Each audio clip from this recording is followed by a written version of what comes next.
ನಮಸ್ಕಾರ ಎಲ್ಲರಿಗೂ. ನಾನ್ ನಿಮ್ಮ ಲಕ್ಷ್ಮಿ. ಗುರು ಬ್ರಹ್ಮ ಗುರು ವಿಷ್ಣು ಗುರುದೇವೋ ಮಹೇಶ್ವರ, ಗುರು ಸಾಕ್ಷಾತ್ ಪರಬ್ರಹ್ಮ ತಸ್ಮೈ ಶ್ರೀ ಗುರುವೇ ನಮಃ. ಏನಕ್ಕೆ ಈ ಸ್ತೋತ್ರನ ಇವತ್ತು ಹೇಳ್ತಾ ಇದ್ದೀನಿ ಅಂತಂದ್ರೆ ಅದಕ್ಕೊಂದು ಕಾರಣ ಇದೆ. ನಾನು ಇಲ್ಲಿ ಕರೆದಿರುವಂತಹ ನಮ್ಮ ಗೆಸ್ಟ್ ಬಂದು ಮೇಡಮ್ ಭವಾನಿ ಅಂತ. ಅವರು ಸುಮಾರು 23 ವರ್ಷದಿಂದ ಶಿಕ್ಷಕಿಯಾಗಿ ನಿರ್ವಹಿಸ್ಕೊಂಡು ಬಂದಿದ್ದಾರೆ.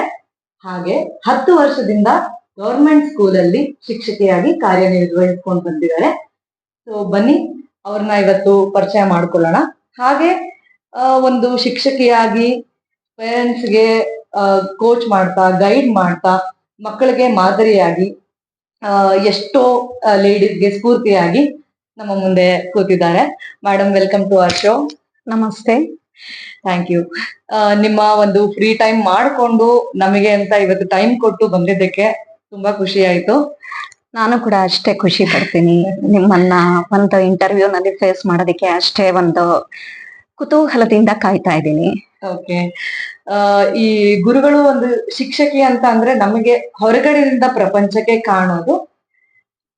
ಪಾಠ ಮಾಡ್ತಾರೆ, ಅವ್ರು ಬರ್ತಾರೆ, ಪಾಠ ಮಾಡ್ತಾರೆ, ಹೋಗ್ತಾರೆ. ಆದ್ರೆ ನಿಮ್ಮ ಬಗ್ಗೆ ನಾನು ಸ್ವಲ್ಪ ರಿಸರ್ಚ್ ಮಾಡಿ ತಿಳ್ಕೊಂಡಾಗ ಅದಕ್ಕೂ ಮೀರಿದ ಕೆಲಸಗಳು ಅಂತಂದ್ರೆ ಪೇರೆಂಟ್ಸ್ಗೆ ಗೈಡ್ ಮಾಡಿ, ಸ್ಟೂಡೆಂಟ್ಸ್ಗೆ ಕರಿಯರ್ ಗೈಡ್ ಮಾಡಿ, ಹಾಗೆ ಸಾಕಷ್ಟು ವಿದ್ಯಾರ್ಥಿಗಳಿಗೆ ಯಾರು ಕೆಲವು ಅಫೋರ್ಡ್ ಮಾಡಕ್ ಆಗಲ್ಲ ಅಂತ ವಿದ್ಯಾರ್ಥಿಗಳಿಗೆಲ್ಲ ನೀವು ಫ್ರೀಯಾಗಿ ಕೋಚಿಂಗ್ ಕ್ಲಾಸಸ್ ಎಲ್ಲ ತಗೊಂಡು ಎಷ್ಟೋ ಜನ ಸ್ಟೂಡೆಂಟ್ಸ್ ಮುಂದ್ ಬಂದಿದ್ದಾರೆ. ಕೆಲವು ಗುರುಗಳಿಗೆ ಅವ್ರ ಸ್ಟೂಡೆಂಟ್ಸ್ ಮೇ ಬಿ ಮರ್ತೋಗ್ಬಹುದು, ಬಟ್ ಬಹಳಷ್ಟು ಸ್ಟೂಡೆಂಟ್ಸ್ ಇವತ್ತು ನಿಮ್ಮ ಹೆಸರು ಹೇಳ್ಕೊಂಡು ಓಕೆ ಆ ಟೀಚರ್ ನಂಗೆ ಅವತ್ತು ಗೈಡ್ ಮಾಡಿದ್ರು ಅಂತ ಹೇಳ್ಕೊಂಡು ಅವ್ರು ಒಂದು ಒಳ್ಳೆ ಕರಿಯರ್ ಪಾತ್ ಅಲ್ಲಿ ಮೂವ್ ಆಗ್ತಾ ಇರ್ತಾರೆ. ನಿಮ್ಮನ್ನ ನಮ್ಮ ಶೋಗೆ ಇವತ್ತು ಕರೆದಿದ್ದು ಐ ಆಮ್ ಗ್ರೇಟ್ಫುಲ್. ಖುಷಿ ಆಗ್ತಾ ಇದೆ. Thank you. So to continue this, ನಿಮ್ಮ ಪರ್ಸನಲ್ ಬೇಸಿಕ್ ಲೈಫ್ ಬಗ್ಗೆ. ಆಕ್ಚುಲಿ ನಾನು ಹುಟ್ಟಿದ್ದು ತಮಿಳ್ನಾಡಲ್ಲಿ, ಆದ್ರೆ ನನ್ನ ಒಂದು ಎಜುಕೇಶನ್ ಎಲ್ಲ ಮೈಸೂರಲ್ಲೇ ಆಯ್ತು. I am bless to be in Mysuru. ಯಾಕೆಂದ್ರೆ ನಾನು ಮದ್ವೆ ಆಗಿದ್ದು ಕೂಡ ಮೈಸೂರಿಯನ್ಗೆನೆ, ಆಮೇಲೆ ನನಗಿಲ್ಲಿ ಜಾಬ್ ಆಗಿದ್ದು ಕೂಡ ಮೈಸೂರಲ್ಲೇನೆ. ಹಾಗಾಗಿ ನನಗೆ ಇದು ತುಂಬಾ ಒಂದು suitable environment in the sense of culture also, ಮತ್ತೆ ಒಂದು ಎಮೋಷನಲ್ ಫೌಂಡೇಶನ್ ಸಿಗೋ ಅಂತದ್ದು ಮೈಸೂರು ನಗರದಲ್ಲಿ ಅಂತಂದ್ಬಿಟ್ಟು ನನಗೆ ತುಂಬಾ ಅನ್ಸುತ್ತೆ. ಹಾಗಾಗಿ ಬೇರೆ ಕರ್ನಾಟಕದಲ್ಲಿ ಬೇರೆ ಬೇರೆ ಪ್ಲೇಸಸ್ ಅಲ್ಲಿ ಈ ತರದ್ದು ಒಂದು ಎಮೋಷನಲ್ ಹೆಲ್ತ್ ಸಿಗಬಹುದು, ಬಟ್ ಮೈಸೂರ್ ಅಂತಂದಾಗ ಇಲ್ಲಿ ಇರುವಂತಹ ಒಂದು ಕಲ್ಚರಲ್ ಬೇಸ್ ಮತ್ತೆ ಅದ್ರ ಜೊತೆಗೆ ಇಲ್ಲಿ ಇರುವಂತಹ ಒಂದು ಎನ್ವೈರ್ನಮೆಂಟ್ ಏನಿದೆ, ಸೊಸೈಟಲ್ ಎನ್ವೈರ್ನಮೆಂಟ್, ಅದು ನಮ್ಮ ಸ್ಟೂಡೆಂಟ್ಸ್ಗೆ ಒಂದು ಬ್ಲೆಸ್ಡ್ ಎನ್ವೈರ್ನಮೆಂಟ್ ಅಂತ ಅನ್ಸುತ್ತೆ. ಸೊ ಅದರಿಂದ ಕೂಡ ನನ್ನ ಕೆರಿಯರ್ ಡೆವಲಪ್ ಆಗೋದಕ್ಕೆ ತುಂಬಾ ಅನುಕೂಲ ಆಯ್ತು ಅಂತ ಅನ್ಕೊಳ್ತೀನಿ. ಸೊ ನಾನು ಈ ಕ್ರೆಡಿಟ್ ಅನ್ನ ನಾನು ಸೊಸೈಟಿ ಕೊಡೋದಕ್ಕೆ ಇಷ್ಟಪಡ್ತೀನಿ. ಫಾರ್ ದ ಫೋರ್ಮೋಸ್ಟ್, ನನ್ನ ಮನೆಯವರು, ಅವರು ಒಬ್ರು business man. Is a very nice person. ಯಾಕೆಂತಂದ್ರೆ ನನ್ನ ಎಜುಕೇಶನ್ ನಾನು ಕಂಪ್ಲೀಟೇ ಮಾಡಿರ್ಲಿಲ್ಲ. ಬೇಸಿಕ್ ಎಜುಕೇಶನ್ ಅಲ್ಲಿ ನಾನು ಅವ್ರನ್ನ ಮದ್ವೆ ಆಗಿದ್ದು. PU ಕಂಪ್ಲೀಟ್ ಮಾಡಿದ್ದೆ ಅಷ್ಟೇನೆ.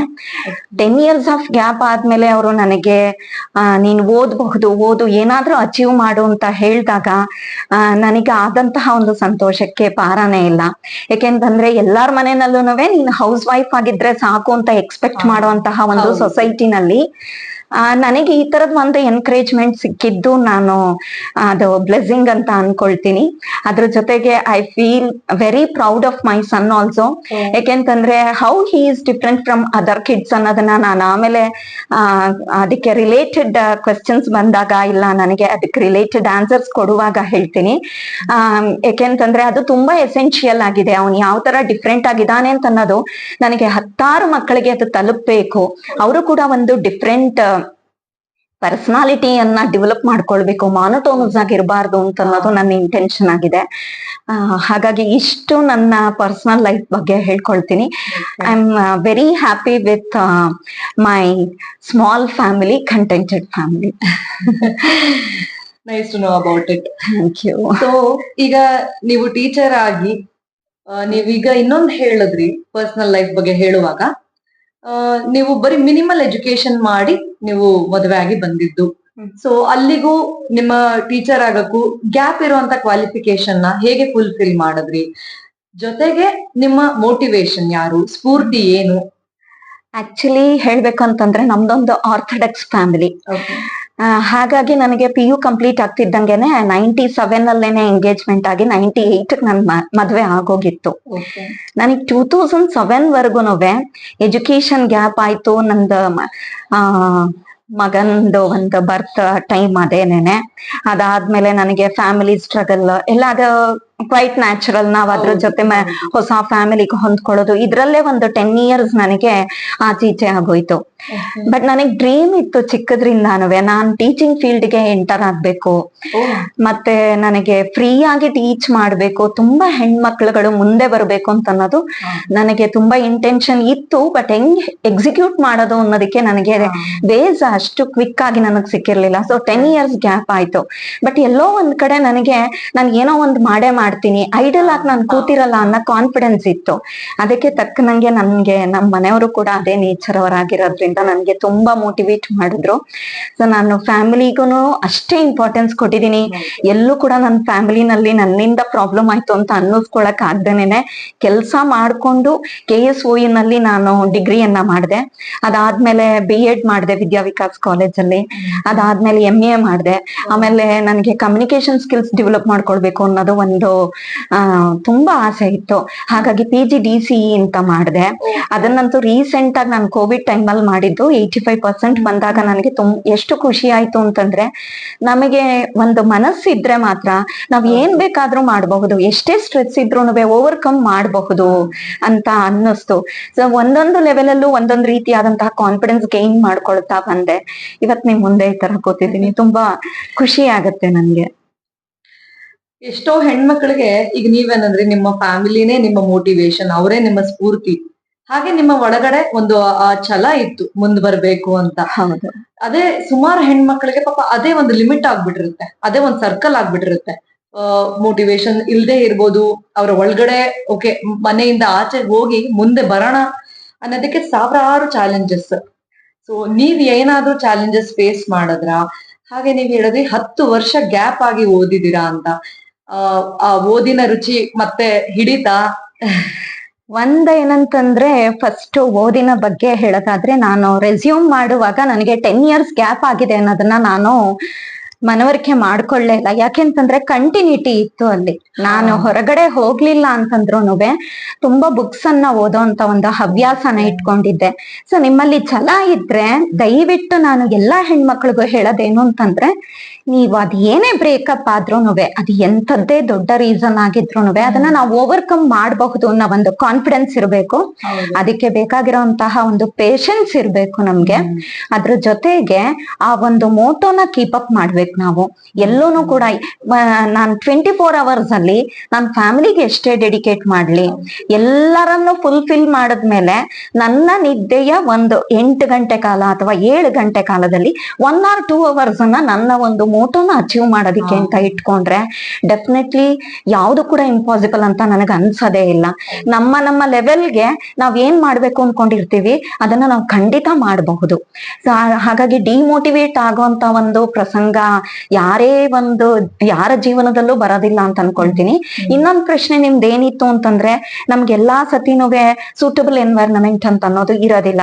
ಖಂಡಿತ ಒಪ್ಕೊಳ್ತೀನಿ. ಒಂದು ಫ್ಯಾಮಿಲಿಯಿಂದ ಒಂದು ಹೆಣ್ಣು ಇನ್ನೊಂದು ಫ್ಯಾಮಿಲಿಗೆ ಶಿಫ್ಟ್ ಆದ್ಲು ಅಂತಂದ್ರೆ ಅಲ್ಲಿ ಚಾಲೆಂಜಸ್ ಜಾಸ್ತಿ ಇರುತ್ತೆ ಫೇವರಬಲ್ ಎನ್ವೈರನ್ಮೆಂಟ್ ಗಿಂತ. ಸೊ ಅದು ನಮಗೆ ನೋನ್ ಫ್ಯಾಕ್ಟ್. ನಾನು ಇವಾಗ ಅಡ್ವರ್ಸ್ ಎನ್ವೈರನ್ಮೆಂಟ್ ಹೋಗ್ತಿದ್ದೀನಿ, ಅಲ್ಲಿ ಅಡ್ಜಸ್ಟ್ ಆಗಿ ನನ್ನ ಒಂದು ಅಚೀವ್ಮೆಂಟ್ ಅನ್ನ ನಾನು ಪರ್ಸ್ಯೂ ಮಾಡ್ಬೇಕು ಅಂತ ಅನ್ನೋದನ್ನ ಮೈಂಡ್ ಅಲ್ಲಿ ಸೆಟ್ ಮಾಡ್ಕೊಂಡ್ಬಿಡ್ಬೇಕು. ಆಗ ನನಗೆ ಯಾವ್ದು ಚಾಲೆಂಜಸ್ ಅಂತ ಅನ್ಸೋದಿಲ್ಲ.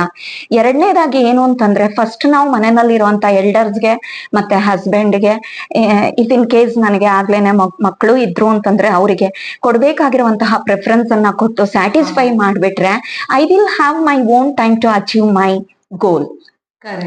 ಹಾಗಾಗಿ ಇದನ್ನೆಲ್ಲ ನಾನೇ ಕ್ರಿಯೇಟ್ ಮಾಡ್ಬೇಕಾಗತ್ತೆ. ನಾನ್ ಕ್ರಿಯೇಟ್ ಮಾಡ್ಕೊಂಡ್ರೆ ಮಾತ್ರ ನಾನ್ ಏನಾದ್ರೂ ಮಾಡೋದಿಕ್ ಸಾಧ್ಯ. ಯಾಕೆಂದ್ರೆ ಯಾರು ನನಗ್ ಬಂದು, ನಾನು ಈಗಷ್ಟೇ ಹೇಳ್ದೆ, ನನಗೆ ಫಸ್ಟ್ ಇನ್ಸ್ಪಿರೇಷನ್ ನನ್ನ ಹಸ್ಬೆಂಡೇನೆ. ಅವರೇ ನನ್ನನ್ನು ಮೋಟಿವೇಟ್ ಮಾಡಿದ್ದು ಅಂತ. ಬಟ್ ಅವ್ರು ಹೇಳಿದ್ರು, ನಿನ್ನ ಒಂದು ಆಸೆನ ನೀನ್ ಪರ್ಸ್ಯೂ ಮಾಡಬಹುದು ಅಂತ ಪರ್ಮಿಷನ್ ಕೊಟ್ರು ಹೊರತು ನೀ ಹೀಗೀಗೆ ಮಾಡ್ಬೇಕು ಅಂತ ನನಗೆ ಟೈಮ್ ಟೇಬಲ್ ಹಾಕೊಡಲ್ಲ. ಬ್ಲೂ ಪ್ರಿಂಟ್ ಇರ್ಲಿಲ್ಲ, ಯಾವ್ದು ಇರೋದಿಲ್ಲ.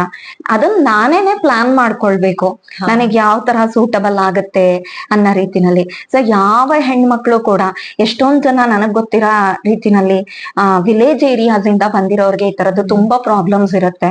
ಅವರಲ್ಲಿ ತುಂಬಾ ಅಗಾಧವಾದಂತಹ ಐಡಿಯಾಸ್ ಇರುತ್ತೆ, ಇಂಪ್ಲಿಮೆಂಟ್ ಮಾಡೋದಿಕ್ಕೆ ಅವರಿಗೆ ಸಾಕಷ್ಟು ಸಮಯ ಜೀವನದಲ್ಲಿ ಸಿಕ್ಕಿರೋದಿಲ್ಲ, ಇಲ್ಲ ಈ ತರದ್ ಯಾವ್ದಾದ್ರು ಒಂದು ಟರ್ನಿಂಗ್ ಪಾಯಿಂಟ್ ಆಗಿರುತ್ತೆ.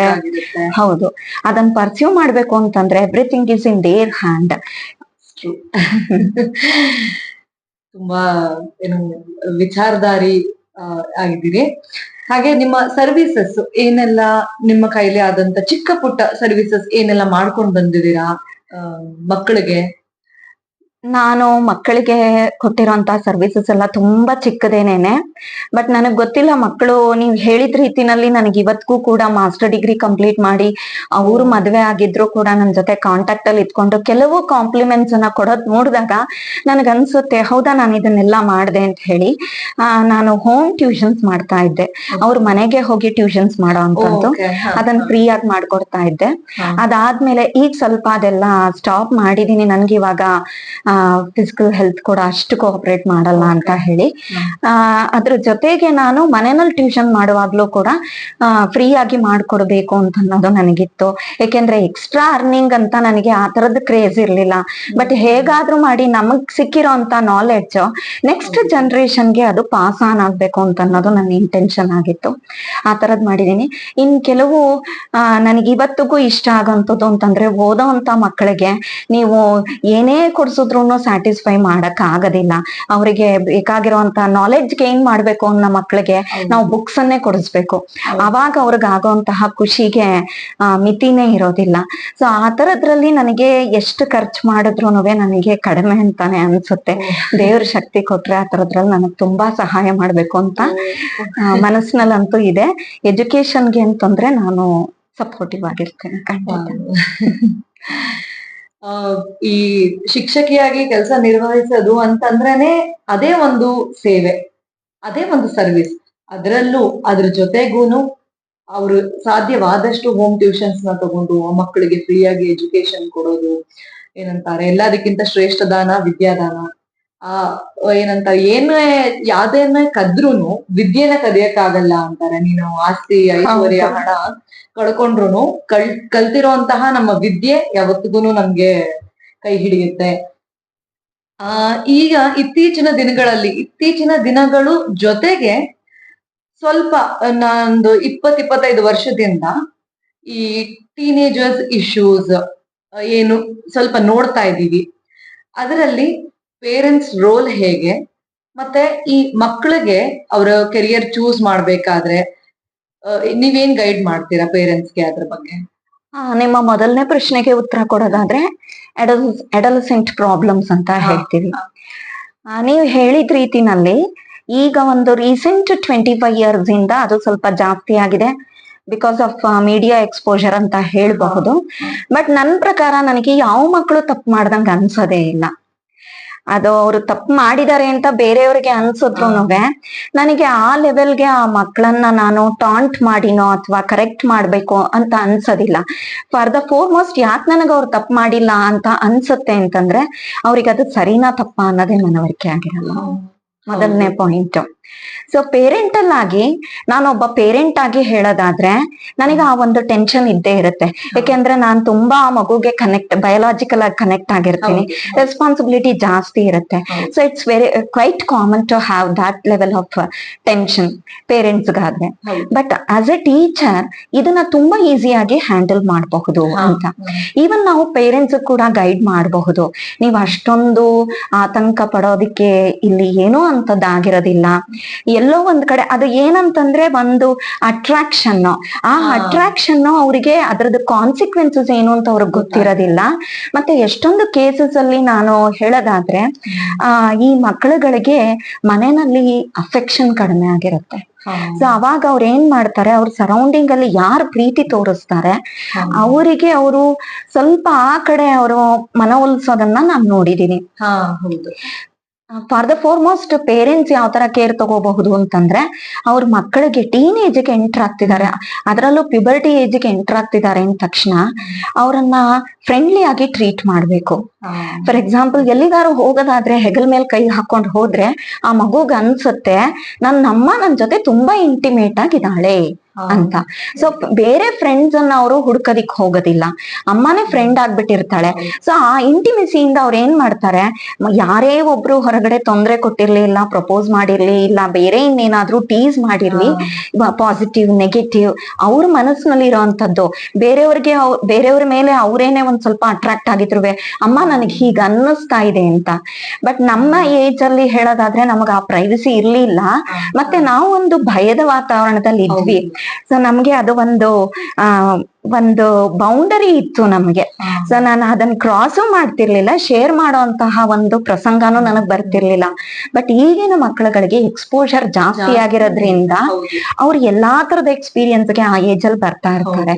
ಶೇರ್ ಮಾಡ್ಕೊಳಕ್ ಅವ್ರಿಗೆ ಗೊತ್ತಾಗಲ್ಲ. ಶೇರ್ ಮಾಡ್ಕೊಳಕ್ಕೆ ನಾವು ಪೇರೆಂಟ್ಸ್ ಆಗಿ ಅವಕಾಶ ಮಾಡ್ಕೊಡ್ಬೇಕು. ಪೇರೆಂಟ್ಸ್ ಜೊತೆಗೆ ನನ್ನ ಪ್ರಕಾರ ಟೀಚರ್ ಕೂಡ ಅವಕಾಶ ಮಾಡ್ಕೊಡ್ಬೇಕು. ನಾನು ಅದನ್ನ ತಪ್ಪಾಗಿ ಭಾವಿಸಲ್ಲ. ಸ್ವಲ್ಪ ಆ ಮಗುವಿನಲ್ಲಿ ಏನಾದ್ರೂ ಬಿಹೇವಿಯರ್ ಅಲ್ಲಿ ಡಿಫ್ರೆನ್ಸ್ ಕಾಣಿಸ್ತಾ ಇದೆ ಅಂತಂದ್ರೆ, ನನಗೆ ಅನ್ನಿಸ್ತಾ ಇದೆ ನಿನ್ನ ಮನಸ್ಸು ಬೇರೆ ಕಡೆ ಹರಿತಿದೆ ಅಂತ, ನೀ ಪರವಾಗಿಲ್ಲ ನನ್ನ ಹತ್ರ ಹೇಳು, ನೀ ಕಂಟಿನ್ಯೂ ಮಾಡಿದ್ರು ನಾನೇನು ತಪ್ಪು ತಿಳ್ಕೊಳಲ್ಲ ಅಂತ ಫಸ್ಟ್ ಕಾನ್ಫಿಡೆನ್ಸ್ ಗೇನ್ ಮಾಡ್ಕೊಳ್ತೀನಿ. ಬಾಯಿ ಬಿಟ್ಬಿಡ್ತಾಳೆ ಆ ಮಗು, ಹುಡುಗ ಆಗಿರ್ಬೋದು ಹುಡುಗಿ ಆಗಿರ್ಬಹುದು, ನಾನು ಈ ತರ ಅಟ್ರಾಕ್ಟ್ ಆಗಿದ್ದೀನಿ ಅಂತ. ಯಾಕೆಂದ್ರೆ ಇದನ್ನ ನಾನು ಟೀಚರ್ ಆಗಿ ಹೀಗ್ ನಡ್ಕೊಳ್ಬಾರ್ದು ಅಂತ ಅನ್ನೋದು ತುಂಬಾ ಜನ ಶಿಕ್ಷಕರಿಗೆ ಅನ್ನಿಸ್ಬಹುದು. Even after watching this video they can feel like that, but this is the reality. So ನಾನು ಆ ಮಗು ಕಾನ್ಫಿಡೆನ್ಸ್ ತಗೊಂಡಾದ್ಮೇಲೆ ಅವಳು ಹೇಳ್ತಾ ಬರ್ತಾಳೆ, ಮ್ಯಾಮ್ ಹೀಗೆ ಆಯ್ತು ಅಂತ ಅನ್ನೋದನ್ನ. ಬಟ್ ಆ ಲೆವೆಲ್ಗೆ ರೀಚ್ ಆಗೋದ್ ಸ್ವಲ್ಪ ಕಷ್ಟ. ಅದಕ್ಕೆ ನಾವು ಕೂಡ ತುಂಬಾ ಸಾಫ್ಟ್ ಆಗ್ಬೇಕಾಗತ್ತೆ, ತುಂಬಾ ಪೇಶನ್ಸ್ ಬೇಕಾಗುತ್ತೆ. ಆಮೇಲೆ ನಾನು ಆ ಮಗುನ ಖಂಡಿತ ಕೌನ್ಸಿಲಿಂಗ್ ಮಾಡಬಹುದು. ಇದು ರೈಟ್ ಟೈಮ್ ಅಲ್ಲ, ಮತ್ತೆ ಅವನಿಗೆ ಏನೇನು ಪೊಟೆನ್ಶಿಯಲ್ಸ್ ಇದೆ ನಿನ್ನ ನೋಡ್ಕೊಳಕ್ಕೆ, ನಿಮ್ಮ ಅಮ್ಮ ಅಪ್ಪ ನಿನಗೆ ಏನೇನ್ ಕಂಫರ್ಟ್ ಝೋನ್ಸ್ ಕೊಟ್ಟಿದ್ದಾರೆ ಅದೆಲ್ಲ ನಿನಗ್ ಮುಂದೆ ಸಿಗುತ್ತೆ ಅನ್ನೋ ಕಾನ್ಫಿಡೆನ್ಸ್ ನಿನಗಿದೆಯಾ, ನೀನ್ ಅವನ್ನ ಪ್ರಶ್ನೆ ಮಾಡಿದೀಯಾ? ಹಂಗೂ ಮೀರಿ ನಿನಗೆ ಆ ತರದ್ ಒಂದು ಅಟ್ರಾಕ್ಷನ್ ಇತ್ತು ಅಂತಂದ್ರೆ this is not the right age. ನೀನ್ ಅವನಿಗೂ ಹೇಳು, ಒಳ್ಳೆ ಫ್ರೆಂಡ್ಶಿಪ್ ಅಲ್ಲಿ ಇರು. ನೆಕ್ಸ್ಟ್ ಒಂದು ರೈಟ್ ಏಜ್ ಬಂದಾಗ ಪ್ರಪೋಸ್ ಮಾಡಿ, ನಾನೇ ನಿಮ್ಮ ಒಂದು ವೆಡ್ಡಿಂಗ್ ಅಲ್ಲಿ ನಾನು ಕೂಡ ಒಂದು ಪಾರ್ಟ್ ಆಗಕ್ಕೆ ಇಷ್ಟ ಪಡ್ತೀನಿ ಅಂತ ಹೇಳಿ, ಮತ್ತೆ ಎಜುಕೇಶನಲ್ ವ್ಯಾಲ್ಯೂಸ್ ಏನೇನಿದೆ ಅದರಿಂದ ನಿನಗೆ ಏನೇನು ಅಡ್ವಾಂಟೇಜಸ್ ಇದೆ ಅಂತ ಅನ್ನೋದನ್ನ ಹೇಳ್ತಾ ಹೋದ್ರೆ ಖಂಡಿತ ಆ ಮಗು ಏನ್ ಮಾಡುತ್ತೆ, ಅದನ್ನ ತುಂಬಾ ಯಾವ ರೀತಿನಲ್ಲಿ ಅಂತಂದ್ರೆ ಅದನ್ನ ಆಧ್ಯಾತ್ಮಿಕವಾಗಿ ನಾವು ಪ್ರೀತಿಯನ್ನ ಸ್ವೀಕರಿಸೋದು ಅಂತ ಕನ್ನಡದಲ್ಲಿ ಹೇಳೋದಾದ್ರೆ, ಅಂದ್ರೆ ಪ್ರೀತಿಯ ಇನ್ನೊಂದು ಸೈಡ್ ಅನ್ನ ಮಾತ್ರ ನಾವು ಫಿಸಿಕಲ್ ಅಟ್ರಾಕ್ಷನ್ ಅನ್ನೋದನ್ನ ಮಾತ್ರ ನೋಡಿ ಆ ಮಗುನ ನಾನು ಖಂಡಿಸ್ತಾ ಇರ್ತೀನಿ. ಆಕ್ಚುಲಿ ಆ ಏಜ್ ಅಲ್ಲಿ ಆ ಮಗುಗೆ ಫಿಸಿಕಲ್ ಅಟ್ರಾಕ್ಷನ್ ಗಿಂತ ಆ ಮಗುಗೆ ಏನೋ ಪ್ರೀತಿ ಬೇಕಾಗಿರುತ್ತೆ. ಸೊ ಅದು ಇನಿಷಿಯಲ್ ಆಗಿ ಸ್ಟಾರ್ಟ್ ಆಗೋದು ಈ ರೀತಿಯಾಗಿ. ಯಾವ ಮಕ್ಕಳು ಕೂಡ ಅಷ್ಟು ಆವೇಗದಲ್ಲಿ ಹೋಗೋದಿಲ್ಲ ಮೋಸ್ಟ್ ಆಫ್ ದ ಕೇಸಸ್ ಅಲ್ಲಿ. ಸೊ ನಾನು ಬೈದೇನೇನೆ ತುಂಬಾ ಪ್ರೀತಿಯಿಂದ ಆ ಮಗುನ್ ಟ್ರೀಟ್ ಮಾಡ್ಬಿಟ್ರೆ ಓಪನ್ ಅಪ್ ಆಗ್ಬಿಡ್ತಾಳೆ ಅವಳು. ಆಮೇಲೆ ಏನ್ ಮಾಡ್ತಾಳೆ, ಅವಳೇ ಕಂಟ್ರೋಲ್ ಮಾಡ್ಕೊಳ್ತಾಳೆ. ಇದು ಎಲ್ಲಿವರೆಗೂ ನಡೆಯುತ್ತೆ, ಒಂದು 16 years ವರ್ಗುನುವೆ. ಒನ್ಸ್ ದೇ ಎಂಟರ್ ಕಾಲೇಜ್ ಅವ್ರಿಗೆ ತುಂಬಾ ಚೆನ್ನಾಗಿ ರಿಯಲೈಸ್ ಆಗಕ್ ಶುರುವಾಗುತ್ತೆ, ನಾನ್ ರೈಟ್ ಡಿಸಿಷನ್ ತಗೊಂಡಿದೀನಿ. ಸೊ ಅಲ್ಲಿ ಹುಡುಗನೋ ಹುಡುಗಿನೋ ಇಬ್ರಲ್ಲಿ ಒಬ್ರು ಗೈಡ್ ಮಾಡ್ತಾ ಹೋಗ್ತಾರೆ, ನಾವ್ ಇದನ್ನೆಲ್ಲ ಸ್ವಲ್ಪ ದಿವಸಕ್ಕೆ ಸ್ಟಾಪ್ ಮಾಡೋಣ, ನಾವ್ ಈ ತರ ಕೆರಿಯರ್ ಬಿಲ್ಡ್ ಮಾಡ್ಕೊಳ್ಳೋಣ. ಆಫ್ಟರ್ ದಟ್ ನಮ್ಗೆ ಇನ್ನೂನುವೆ ಇದೇ ಒಂದು ನಾನೇ ಒಂದು ಸ್ಪಿರಿಟ್ ಇತ್ತು ಅಂತಂದ್ರೆ, ಲವ್ ಸ್ಪಿರಿಟ್ ಇತ್ತು ಅಂತಂದ್ರೆ ನಾವು ಕಂಟಿನ್ಯೂ ಮಾಡೋಣ. ಆ ರೈಟ್ ಏಜ್ ಅಟೈನ್ ಆಗೋದಕ್ಕಿಂತ ಮುಂಚೆ ನಾವ್ ಯಾವ್ದು ಫಾಲ್ಸ್ ಸ್ಟೆಪ್ಸ್ ಅನ್ನ ತಗೊಳೋದ್ ಬೇಡ ಅಂತ ಅನ್ನೋದನ್ನ ನಾನು ಆ ಮಗುಗೆ ಕೌನ್ಸಿಲಿಂಗ್ ಇಂದ ತಿಳಿಸ್ಕೊಡ್ಬಹುದು ಅನ್ನೋದು ನನ್ನ ಕಾನ್ಫಿಡೆನ್ಸ್. ಸೊ ಈ ರೀತಿಯಾಗಿ ಎಲ್ಲಾ ಟೀಚರ್ಸ್ ಈ ಟೆಕ್ನಿಕ್ಸ್ ಅನ್ನ ಅಡಾಪ್ಟ್ ಮಾಡ್ಕೊಂಡ್ರೆ ಪೇರೆಂಟಲ್ ಸ್ಟ್ರೆಸ್ ಖಂಡಿತ ಕಡಿಮೆ ಆಗುತ್ತೆ. ಸೊ ಇದ್ರಲ್ಲಿ ಈ ತರ ಸಿಚುವೇಶನ್ ಮಗು ಸುತ್ತ ನಡೀತಾ ಇರ್ಬೇಕಾದ್ರೆ ಆ ಟೀನೇಜರ್ ಪ್ರಾಬ್ಲಮ್ ಏನು 16 years ಇಂದ ಬರುತ್ತೆ, ಪೇರೆಂಟ್ಸ್ ಫಸ್ಟ್ ಸ್ವಲ್ಪ ಫ್ರೀ ಅಂದ್ರೆ ಫ್ರೆಂಡ್ಸ್ ತರ ಟ್ರೀಟ್ ಮಾಡ್ಬೇಕು. ಹಾಗೆ ಅವ್ರ ಕಾನ್ಫಿಡೆನ್ಸ್ ಕೊಟ್ಟು, ಓಕೆ ನಿನಗೆ ಹೊರಗಡೆ ಎಲ್ಲ ಮನೆಯಲ್ಲೇ ನಿನಗೆ ಏನ್ ಪ್ರೀತಿ ಬೇಕು, ಏನ್ ಕಾನ್ಫಿಡೆನ್ಸ್ ಬೇಕು ನಾವೇ ಕೊಡ್ತಿದೀವಿ. ಇದ್ರ ಜೊತೆಗೆ ಅವ್ರಿಗೆ ಹಾರ್ಮೋನಲ್ ಚೇಂಜಸ್ ಕೂಡ ಆಗ್ತಾ ಇರುತ್ತೆ, ಅದು ಇದಕ್ಕೆ ಒಂದು ಕಾಸ್ ಆಗಿರುತ್ತೆ. ಹೌದು, ಇಲ್ಲಿ ಏನಾಗುತ್ತೆ ಅಂತಂದ್ರೆ ಎಲ್ಲಾ ಮಕ್ಕಳನ್ನು ನಾನು ಒಂದೇ ಟೆಕ್ನಿಕ್ಸ್ ಅಲ್ಲಿ ನಾನು ಹ್ಯಾಂಡಲ್ ಮಾಡಕ್ ಆಗಲ್ಲ. ಆಸ್ ಎ ಮದರ್ ನಾನು 8 to 9 years ವರ್ಗುನುವೆ ಆ ಮಗುನ ಜೆಂಡರ್ ಬಯಾಸ್ಡ್ ಇಲ್ದೆ ಬೆಳೆಸ್ಬೇಕು. ಇದು ಹೆಣ್ಣು ಇದು ಗಂಡು ಅನ್ನೋದು, ನೀ ಹೋಗು ಮಗಳ ಎಲ್ ಬೇಕಾದ್ರೂ ಆಟ ಆಡ್ಕೊಂಡ್ ಬಾ ಅಂತ ಹೇಳ್ಬೇಕು. ಬಟ್ ನಾನು ಮದರ್ ಆಗಿ ಒಂದು ಕಣ್ಣು ಇಟ್ಟಿರ್ಬೇಕು. ಯಾಕೆಂದ್ರೆ ಇವತ್ತಿನ ಸೊಸೈಟಿ ಆತರ ಇರೋದ್ರಿಂದ ನನ್ ಮಗು ಮೇಲೆ ನನಗ್ ಕಾನ್ಫಿಡೆನ್ಸ್ ಖಂಡಿತ ಇರುತ್ತೆ, ಬಟ್ ಬೇರೆ ಕಡೆಯಿಂದ ಆ ಮಗುಗೆ ಹಾರ್ಮ್ ಆಗ್ಬಾರ್ದು ಅನ್ನೋ ಒಂದು ದೃಷ್ಟಿಯಿಂದ. ಬಟ್ ಆ ಮಗು ಗೊತ್ತಾಗ್ಬಾರ್ದು ನನ್ನ ಅಮ್ಮ ನನ್ನನ್ನು ವಾಚ್ ಮಾಡ್ತಿದ್ದಾಳೆ ಅಂತ. ಯಾಕೆಂದ್ರೆ ನನ್ನ ಇಂಟೆನ್ಷನ್ ಬೇರೆ ಇರುತ್ತೆ, ಆ ಮಗು ಫ್ರೀ ಆಗಿರಕ್ ಆಗಲ್ಲ. ಸೊ ಆಗ ಆ ಮಗು ಎಲ್ರನ್ನೂವೆ ಅಣ್ಣ ತಮ್ಮ ಅಕ್ಕ ತಂಗಿ ಅಂತ ಟ್ರೀಟ್ ಮಾಡೋದಕ್ಕೆ ಶುರು ಆಗುತ್ತೆ. ಆ ಕ್ಯೂರಿಯಾಸಿಟಿ ಬರೋದಿಲ್ಲ ಮಗುಗೆ. ಇಲ್ಲ ಅನ್ನೋದಾದ್ರೆ ನಾನು ಮೊದ್ಲಿಂದ ನೀ ಹೆಣ್ಣು ಒಳಗಡೆ ಇರು ಅಂತ ಹೇಳ್ತಿದ್ದಾಗ ಒಂದು ಕ್ಯೂರಿಯಾಸಿಟಿ ಡೆವಲಪ್ ಆಗುತ್ತೆ. ಸೊ ಅದು ಪ್ಯೂಬರ್ಟಿ ಏಜ್ ಹತ್ರ ಬರ್ತಾ ಬರ್ತಾ ಹಾರ್ಮೋನಲ್ ಚೇಂಜಸ್ ಆದಾಗ ಅಟ್ರಾಕ್ಷನ್ ಅನ್ನೋದು ಕ್ವೈಟ್ ಕಾಮನ್. ಸೊ ಅವಾಗ ಆಟೋಮೆಟಿಕ್ ಆಗಿ ಅವ್ರಿಗೆ ಸ್ವಲ್ಪವಾಗಿ ಅಟ್ರಾಕ್ಷನ್ ಅನ್ನೋದು ಬರಕ್ ಶುರುವಾಗುತ್ತೆ, ಅದು ಬೇರೆ ಜೆಂಡರ್ಗೆ. ಸೊ ಇದನ್ನ ತಾಯಂದ್ರ ಅವಕಾಶ ಮಾಡ್ಕೊಡ್ಬಾರ್ದು. ಅದಾದ್ಮೇಲೆ 10 years ಆದ್ಮೇಲೆ ಆ ಮಗು ಪ್ಯೂಬರ್ಟಿ ಏಜ್ ಅಟೈನ್ ಆಗುತ್ತೆ. ಇವಾಗೆಲ್ಲ ಸ್ವಲ್ಪ ಬೇಗ ಆಗೋದ್ರಿಂದ ನಾನು 10 years ಅಂತ ಹೇಳ್ತಿದ್ದೀನಿ. ಅವಾಗ ಏನ್ ಮಾಡ್ಬೇಕು ಅಂದ್ರೆ ನಾವು ಆಗ ಮಗು ತರ ಟ್ರೀಟ್ ಮಾಡೋದನ್ನ ಬಿಟ್ಟು ಫ್ರೆಂಡ್ಲಿಯಾಗಿ ಟ್ರೀಟ್ ಮಾಡೋದು. ಸೊ ಅಮ್ಮ ಒಂದೊಂದು ಸತಿನೂವೆ ಮಕ್ಕಳನ್ನ ಟಚ್ ಮಾಡ್ತಾ ಇದ್ರೆ ತುಂಬಾ ಕಾನ್ಫಿಡೆನ್ಸ್ ಡೆವಲಪ್ ಆಗುತ್ತೆ. ನನ್ನಮ್ಮ ನನಗೆ ಏನೋ ಒಂದು ಎನರ್ಜಿಯನ್ನ ಕೊಡ್ತಿದ್ದಾಳೆ ಅಂತ. ಖಂಡಿತ ಇದು ವರ್ಕೌಟ್ ಆಗುತ್ತೆ. ಎಷ್ಟು ವರ್ಕೌಟ್ ಆಗುತ್ತೆ ಅಂತಂದ್ರೆ, ನನಗೆ ಯಾವುದೇ ಒಂದು ಬಿಸಿ ಸ್ಕೆಡ್ಯೂಲ್ ಇದ್ರೂನು ಕೂಡ ನಾನು ಆ ಮಗುಗೆ ಅಂತ ಸ್ವಲ್ಪ ಟೈಮ್ ಇಟ್ಟು ಪಕ್ಕದಲ್ಲಿ ಕೂತ್ಕೊಂಡು ಟಚ್ ಮಾಡಿ ಮುದ್ದು ಮಾಡಿ ಮಾತಾಡಿಸ್ಬೇಕು. ನನಗೆ ಏನೇ ಸ್ಟ್ರೆಸ್ ಇರ್ಲಿ ಆ ಸ್ಟ್ರೆಸ್ ಅನ್ನ ನಾನ್ ಮಗು ಮೇಲೆ ಇಂಪೋಸ್ ಮಾಡಕ್ ಹೋಗ್ಬಾರ್ದು.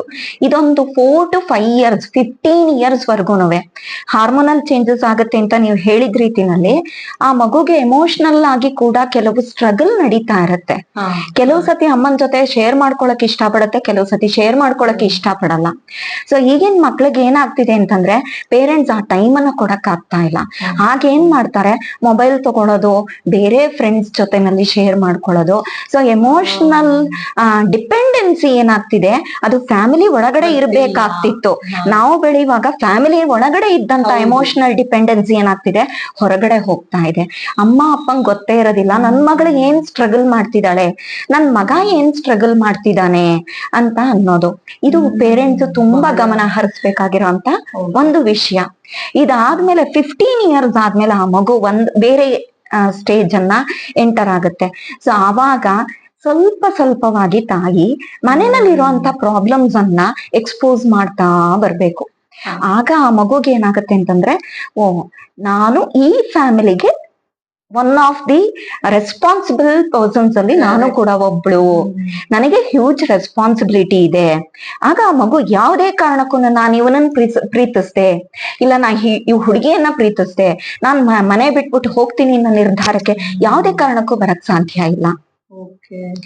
ಇದ್ರಲ್ಲಿ ಅಬ್ಸರ್ವ್ ಮಾಡಿದ್ದೇನಂತಂದ್ರೆ ಪೇರೆಂಟ್ಸ್ ಪೊಸೆಸಿವ್ ಆಗ್ಬಿಡ್ತಾರೆ, ನನ್ ಮಗು ಅಂತ. ಅವ್ರಿಗೆ ಪ್ರೊಟೆಕ್ಟ್ ಮಾಡ್ಕೋತಾ ಇದೀವಿ ಅಂತ ಮನ್ಸಲ್ಲಿದ್ರು ಈಗೇನೋ ಒಂದು ಮಗು ಬೇರೆ ತರ ಅಡಾಲಸೆನ್ಸ್ ಅಲ್ಲಿ ಸ್ಟೆಪ್ ತಗೊಂಡಾಗ ಅವ್ರಿಗೆ ಬೆದರಿಸಿ ಮನೆಯಲ್ಲಿ ಲಾಕ್ ಮಾಡೋದು, ಇಲ್ಲ ಬೇಗ ಮದ್ವೆ ಮಾಡ್ಬಿಡ್ತೀವಿ ಅಂತ ಪ್ರೆಷರ್ ಹಾಕೋದು, ಈ ತರ ಎಲ್ಲ ಆಗ್ತಾ ಇದೆ. ಅವರಿಗೆ ಮಗುನ ಕಾಪಾಡ್ಕೋಬೇಕು ಅನ್ನೋ ಇಂಟೆನ್ಷನ್ ಕರೆಕ್ಟ್, ಆದ್ರೆ ಯಾವ ರೀತಿ ಕಾಪಾಡ್ಕೋತಾ ಇದ್ದಾರೆ ಅದು ಅಬ್ಸಲ್ಯೂಟ್ಲಿ ಇದು ತುಂಬಾ ಇಂಪಾರ್ಟೆಂಟ್ ಕ್ವೆಶ್ಚನ್ಸ್. ಅದು ಇತ್ತೀಚಿನ ದಿನಗಳಲ್ಲಿ ನಾನು ಈ ತರದ ಕೇಸಸ್ ಅನ್ನ ಜಾಸ್ತಿ ನೋಡುವಂತದ್ದು ಈ ಮಧ್ಯಮ ವರ್ಗದ ಕುಟುಂಬಗಳಲ್ಲಿ. ಯಾಕೆಂದ್ರೆ ಅವರಿಗೆ ಒಂದು ಕಡೆ ಲ್ಯಾಕ್ ಆಫ್ ಎಜುಕೇಶನ್ ಕೂಡ ಇರುತ್ತೆ, ಪೇರೆಂಟ್ಸ್ಗೆ ಎಕನಾಮಿಕಲ್ ಆಗಿ ಕೂಡ ಅವರು ಸ್ಟ್ರಗಲ್ ಮಾಡ್ತಾನೆ ಇರ್ತಾರೆ. ಹಾಗಾಗಿ ಆ ಮಗುಗೆ ಏನ್ ಅನ್ಸುತ್ತೆ ಅಂತಂದ್ರೆ, ಈ ಕಡೆ ಹೈಯರ್ ಸೊಸೈಟಿ ಪೀಪಲ್ ಅನ್ನ ನೋಡಿದಾಗ ನಾನ್ ಆ ತರ ಇರಕ್ ಆಗ್ತಾ ಇಲ್ಲ ಅನ್ನೋದು ಒಂದು ಮನಸ್ಸಿನಲ್ಲಿ. ತುಂಬಾ ಲೋಯರ್ ಲೆವೆಲ್ ಪೀಪಲ್ ಅನ್ನ ನೋಡಿದಾಗ ಅವ್ರಿಗೆ ಸಿಗೋಂತ ಫ್ರೀಡಮ್ ನನಗ್ ಸಿಗ್ತಾ ಇಲ್ಲ, ಯಾಕೆಂದ್ರೆ ಅವ್ರಿಗೆ ಓದೇ ಇದ್ರು ನಡೆಯುತ್ತೆ, ನಮ್ಮ ಮನೆಯಲ್ಲಿ ಆ ತರ ಇಲ್ಲ ಅನ್ನೋದು. ಸೊ ಆ ಮಗುಗೆ ನಾನು ಎಜುಕೇಶನ್ ಲೈನ್ ಅನ್ನ ಆಪ್ಟ್ ಮಾಡ್ಕೊಳ್ಬೇಕಾ, ಮದ್ವೆ ಮಾಡ್ಕೊಂಡು ಹೋಗ್ಬಿಡ್ಬೇಕಾ, ಇನ್ ಕೇಸ್ ನಾನೇನಾದ್ರೂ ಈ ತರ ನಾನ್ ಪ್ರೀತಿನಲ್ಲಿ ಬಿದ್ದಿದ್ದೀನಿ ಅಂತ ಅನ್ನೋದು ನಮ್ಮಮ್ಮಂಗ್ ಗೊತ್ತಾಯ್ತು ಅಂದ್ರೆ ನಮ್ಮಮ್ಮ ಬೇರೆ ತರ ರಿಯಾಕ್ಟ್ ಮಾಡಬಹುದು. ಈ ತರದ ಕನ್ಫ್ಯೂಷನ್ಸ್ ಇರುತ್ತೆ. ಸೊ ಇದಕ್ಕೆ ನನ್ನ ಸೊಲ್ಯೂಷನ್ ಏನಪ್ಪಾ ಅಂತಂದ್ರೆ ಫ್ರೆಂಡ್ಲಿ ಆಗಿ ಟ್ರೀಟ್ ಮಾಡೋ ಅಂತದ್ದು. ಆ ಮಗು ಮನೆಗ್ ಬರ್ತಿದ್ದಂಗೆನೆ ಪ್ರತಿಯೊಂದನ್ನು ಅವ್ರ ಅಮ್ಮನ ಹತ್ರ ಶೇರ್ ಮಾಡ್ಕೊಳ್ಬೇಕು. ನಾನು ಹೀಗೆ ಅಟ್ರಾಕ್ಟ್ ಆದ್ನಮ್ಮ, ಅವ್ನು ಹೀಗೆ ನನ್ ಜೊತೆ ಬಂದ್ ಮಾತಾಡ್ನಮ್ಮ ಅಂತ ಆ ಮಗು ಹೇಳ್ಕೊಳ್ಳೋಷ್ಟು ಫ್ರೀಡಮ್ ಅನ್ನ ತಾಯಿ ಒಬ್ಳು ಮಾತ್ರ ಕೊಡಕ್ ಸಾಧ್ಯ. ಸೊ ಸಿಂಗಲ್ ಪೇರೆಂಟ್ಸ್ ಬಂದಾಗ ಇದು ತುಂಬಾ ಸ್ಟ್ರಗಲ್ ಮಾಡಿ ಹ್ಯಾಂಡಲ್ ಮಾಡುವಂತಹ ಒಂದು ಸಿಚುಯೇಷನ್ ಆಗಿರುತ್ತೆ, ಖಂಡಿತ ಒಪ್ಕೊಳ್ತೀನಿ. ಅದ್ರಲ್ಲೂ ಮದರ್ ಅಂತ ಅನ್ನೋದು ಬೇಕೇ ಬೇಕು, ಗಂಡ್ ಮಕ್ಳಿಗಾಗ್ಲಿ ಹೆಣ್ಮಕ್ಳಿಗಾಗ್ಲಿ. ಸೊ ನಾನು ತಾಯಿ ಇಲ್ಲ ಅಂತ ಅನ್ಕೊಳ್ಳೋಣ, ತುಂಬಾ ಮಕ್ಕಳ ಕೇಸಸ್ ಅಲ್ಲಿ ನಾನು ಈಗ ನಮ್ ಸ್ಕೂಲಲ್ಲೇ ನೋಡ್ತಾ ಇದ್ದೀನಿ, ಸಿಂಗಲ್ ಪೇರೆಂಟ್ಸ್ ಆಗಿರ್ತಾರೆ. ಮೋಸ್ಟ್ ಆಫ್ ದಿ ಚಿಲ್ಡ್ರನ್ಗೆ ಏನಾಗಿರುತ್ತೆ ಅಂತಂದ್ರೆ ತಾಯಿ ಇರೋದಿಲ್ಲ. ಸೊ ತಂದೆ ಕೂಡ ತಾಯಿ ರೋಲ್ ಅನ್ನ ತಗೊಳಕ್ ಪ್ರಯತ್ನ ಪಡ್ಲೇಬೇಕು. ಯಾಕೆ ಅಂತಂದ್ರೆ ಇದು ಅವರ ಮಕ್ಕಳ ಹಿತದೃಷ್ಟಿಯಿಂದ. ಇದ್ರ ಜೊತೆಗೆ ಟೀಚರ್ ಆಗಿ ಆಕೆ ಬರೀ ಟೀಚರ್ ಆಗಿ ಇಲ್ಲದೇನೆ ತಾಯಿಯಾಗಿ ಇದ್ರೆ, ಸೊ ಕ್ಲಾಸ್ ರೂಮ್ಗೆ ಎಂಟರ್ ಆಗ್ತಿದ್ದಂಗೆನೆ ಒಂದು ಡೈಲಾಗು, ನನಗೇನೇ ಸ್ಟ್ರೆಸ್ ಇರ್ಲಿ, ಆ ಮಗು ಓದ್ದೇ ಹೋಗ್ಲಿ, ಏನೇ ಇರ್ಲಿ, ನಾನು ನಿನಗ ಅಮ್ಮ ಕಣೋ, ಆಮೇಲೆ ನೀನ್ ನನ್ನ ಟೀಚರ್ ಅಂತ ಕರಿ ಅನ್ನೋ ಒಂದು ಫ್ರೀಡಮ್ ಅನ್ನ ಕೊಟ್ಬಿಡ್ಬೇಕು ಆ ಮಗುಗೆ. ಅಕಸ್ಮಾತ್ ಒಂದು ಸ್ವಲ್ಪ ಬೇರೆ ರೀತಿನಲ್ಲಿ ಮಾತಾಡಿದ್ರು ಕೂಡ ಅದನ್ನ ನಾನು ಖಂಡಿತ ಸಹಿಸ್ಕೊಳ್ಬೇಕು. ಯಾಕೆಂದ್ರೆ ನನ್ನ ಮಗ ಅಥವಾ ಮಗಳು ಮಾತಾಡಿದಾಗ ನಾನು ಸಹಿಸ್ಕೊಳ್ತೀನಿ, ಬೇರೆ ಮಕ್ಕಳು ಮಾತಾಡಿದಾಗ ನಾನು ಸಹಿಸ್ಕೊಳಕ್ ಆಗಲ್ಲ, ನಾ ಬೈತೀನಿ ಅಂತಂದ್ರೆ ನನ್ ಪ್ರಕಾರ ಅದು ಟೀಚರ್ ಕ್ವಾಲಿಟೀಸ್ ಬರೋದೇ ಇಲ್ಲ. ಸೊ ಆಗ ಆ ಮಗು ಏನ್ ಮಾಡುತ್ತೆ, ಮನೆಯಲ್ಲಿ ತಾಯಿ ಹತ್ರ ಶೇರ್ ಮಾಡ್ಲಿಲ್ಲ ಅಂದ್ರೆ ಖಂಡಿತ ಟೀಚರ್ ಹತ್ರ ಶೇರ್ ಮಾಡ್ತಾರೆ. ಸೊ ಎಲ್ಲೋ ಒಂದ್ ಕಡೆ ಅಂತೂ ಶೇರಿಂಗ್ ಆಗಿರತ್ತೆ. ನಾವ್ ಅದನ್ನ ತುಂಬಾ ಡಿಪ್ಲೊಮ್ಯಾಟಿಕ್ ಆಗಿ ಹ್ಯಾಂಡಲ್ ಮಾಡೋಣ, ಮೆಚೂರ್ಡ್ ಪೀಪಲ್ ಆಗಿ. ತಾಯಿಗ್ ಗೊತ್ತಾಯ್ತು ಅಂತಂದ್ರೆ ಅದನ್ನ ರಂಪ ರಾಮಾಯಣ ಮಾಡೋದೇ ಬೇಡ, ಅದನ್ನ ತುಂಬಾ ಸ್ಮೂತ್ ವೇನಲ್ಲಿ ರಿಯಲೈಸ್ ಮಾಡಿದ್ರೆ, ಯಾವುದನ್ನೇ ಆದ್ರೂ ಸರಿ ನಾವು ತಾಳ್ಮೆಯಿಂದ ಹ್ಯಾಂಡಲ್ ಮಾಡಿದ್ರೆ, ರಿಯಲೈಸ್ ಮಾಡಿಸಿದ್ರೆ ಆ ಮಕ್ಕಳು ಖಂಡಿತ ನಮ್ ಕೈ ತಪ್ಪು ಹೋಗಲ್ಲ. ಇದ್ರ ಜೊತೆಗೆ ಇವಾಗ ಬರಟಾಗಿ ಹ್ಯಾಂಡಲ್ ಮಾಡಿದ್ರೆ ಆಯ್ತು, ಅವ್ರನ್ನ ಸೇಫ್ ಮಾಡ್ಕೊಂಡ್ರು, ಒಂದಷ್ಟು ವರ್ಷ ಕಳೆದ್ಮೇಲೆ ಅವ್ರಿಗೆ ಆ ಸಿಚುವೇಶನ್ ಅರ್ಥ ಆಗತ್ತೆ. ಇಂಥ ಸಿಚುವೇಶನ್ ಅಲ್ಲಿ ನೋಡು, ನನ್ನ ಫ್ಯಾಮಿಲಿ ನನ್ನ ಹತ್ರ ತುಂಬಾ ರೂಡ್ ಆಗಿ ಬಿಹೇವ್ ಮಾಡಿ ಮನ್ಸಲ್ಲಿ ಉಳ್ಕೊಳ್ಳೋ ಚಾನ್ಸಸ್ ಇರುತ್ತೆ.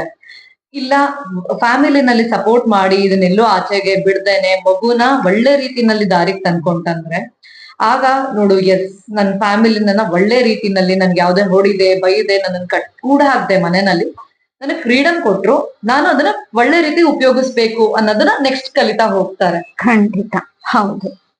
ಓಕೆ, ಇನ್ನೊಂದು ಪ್ರಶ್ನೆ ನೀವ್ ಇದ್ರ ಜೊತೆಗೆ ಹೇಳಿದ್ದು ಅಂತಂದ್ರೆ, ಎಮೋಷನಲ್ ಹೆಲ್ತ್ ಅನ್ನ ಮೇಂಟೈನ್ ಮಾಡ್ಕೊಳ್ಳೋಂಥದ್ದು.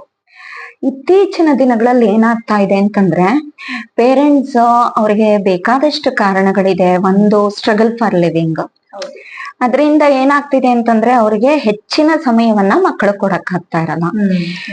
ತಂದೆ ತಾಯಿ ಇಬ್ರು ದುಡಿಮೆಯಲ್ಲಿದ್ದಾರೆ ಅಂತ ತಿಳ್ಕೊಳ್ಳೋಣ, ಮತ್ತೆ ಓವರ್ ಟೈಮ್ ದುಡಿತಾ ಇದ್ದಾರೆ ಅಂತ ಅನ್ಕೊಂಡಾಗ ಮಕ್ಕಳಿಗೆ ಕೇರ್ ಕೊಡೋದಕ್ಕೆ ಅವ್ರಿಗೆ ಸಮಯ ಆಗ್ತಾ ಇರಲ್ಲ. ಇನ್ನು ಅವ್ರು ಬರ್ತಾನೆ ಸ್ಟ್ರೆಸ್ ಇಂದ ಬಂದಿರ್ತಾರೆ, ಅದು ಫಿಸಿಕಲ್ ಸ್ಟ್ರೆಸ್ ಇರಬಹುದು, ಮೆಂಟಲ್ ಸ್ಟ್ರೆಸ್ ಇರಬಹುದು. ಸೊ ಅವಾಗಂತೂ ಅವ್ರು ಇನ್ನೂ ಸೋತೋಗಿರ್ತಾರೆ, ಅವ್ರಿಗೆ ಮಗು ಹೇಳಿದ್ದನ್ನ ಕೇಳಿಸ್ಕೊಳ್ಳೋಷ್ಟು ಪೇಶನ್ಸ್ ಇರಲ್ಲ. ಖಂಡಿತ ಒಪ್ಕೊಳ್ತೀನಿ. ಈ ತರಹದ ಒಂದು ಹೆಂಗಸರ ಸಮೂಹವನ್ನ ನಾನು ಬಹಳ ಹತ್ರದಿಂದ ನೋಡಿದೀನಿ. ಆಗ ಆ ಮಗುಗೆ ಏನಾಗುತ್ತೆ ಅಂತಂದ್ರೆ, ಆ ಮಗು ಕಾಯ್ತಾ ಇರುತ್ತೆ, ಅಮ್ಮ ಬರ್ತಾಳೆ, ನಾನಿವತ್ತು ಇದನ್ನ ಶೇರ್ ಮಾಡ್ಬೇಕು ಅಂತ. ಅಮ್ಮ ಬರ್ತಿದ್ದಂಗೆನೆ ಅವಳ ಮುಖದಲ್ಲಿ ನಗು ಇರಲ್ಲ. ಮತ್ತೆ ಲೇಡೀಸ್ಗೆ ವರ್ಕ್ ಪ್ಲೇಸಸ್ ಅಲ್ಲೂ ಕೂಡ ತುಂಬಾ ಚಾಲೆಂಜಸ್ ಇದೆ, ನಿಮ್ಗೂ ಗೊತ್ತಿರತ್ತೆ. ಸೊ ಆ ಸ್ಟ್ರೆಸ್ ಕೂಡ ಅವಳಲ್ಲಿ ಇರುತ್ತೆ.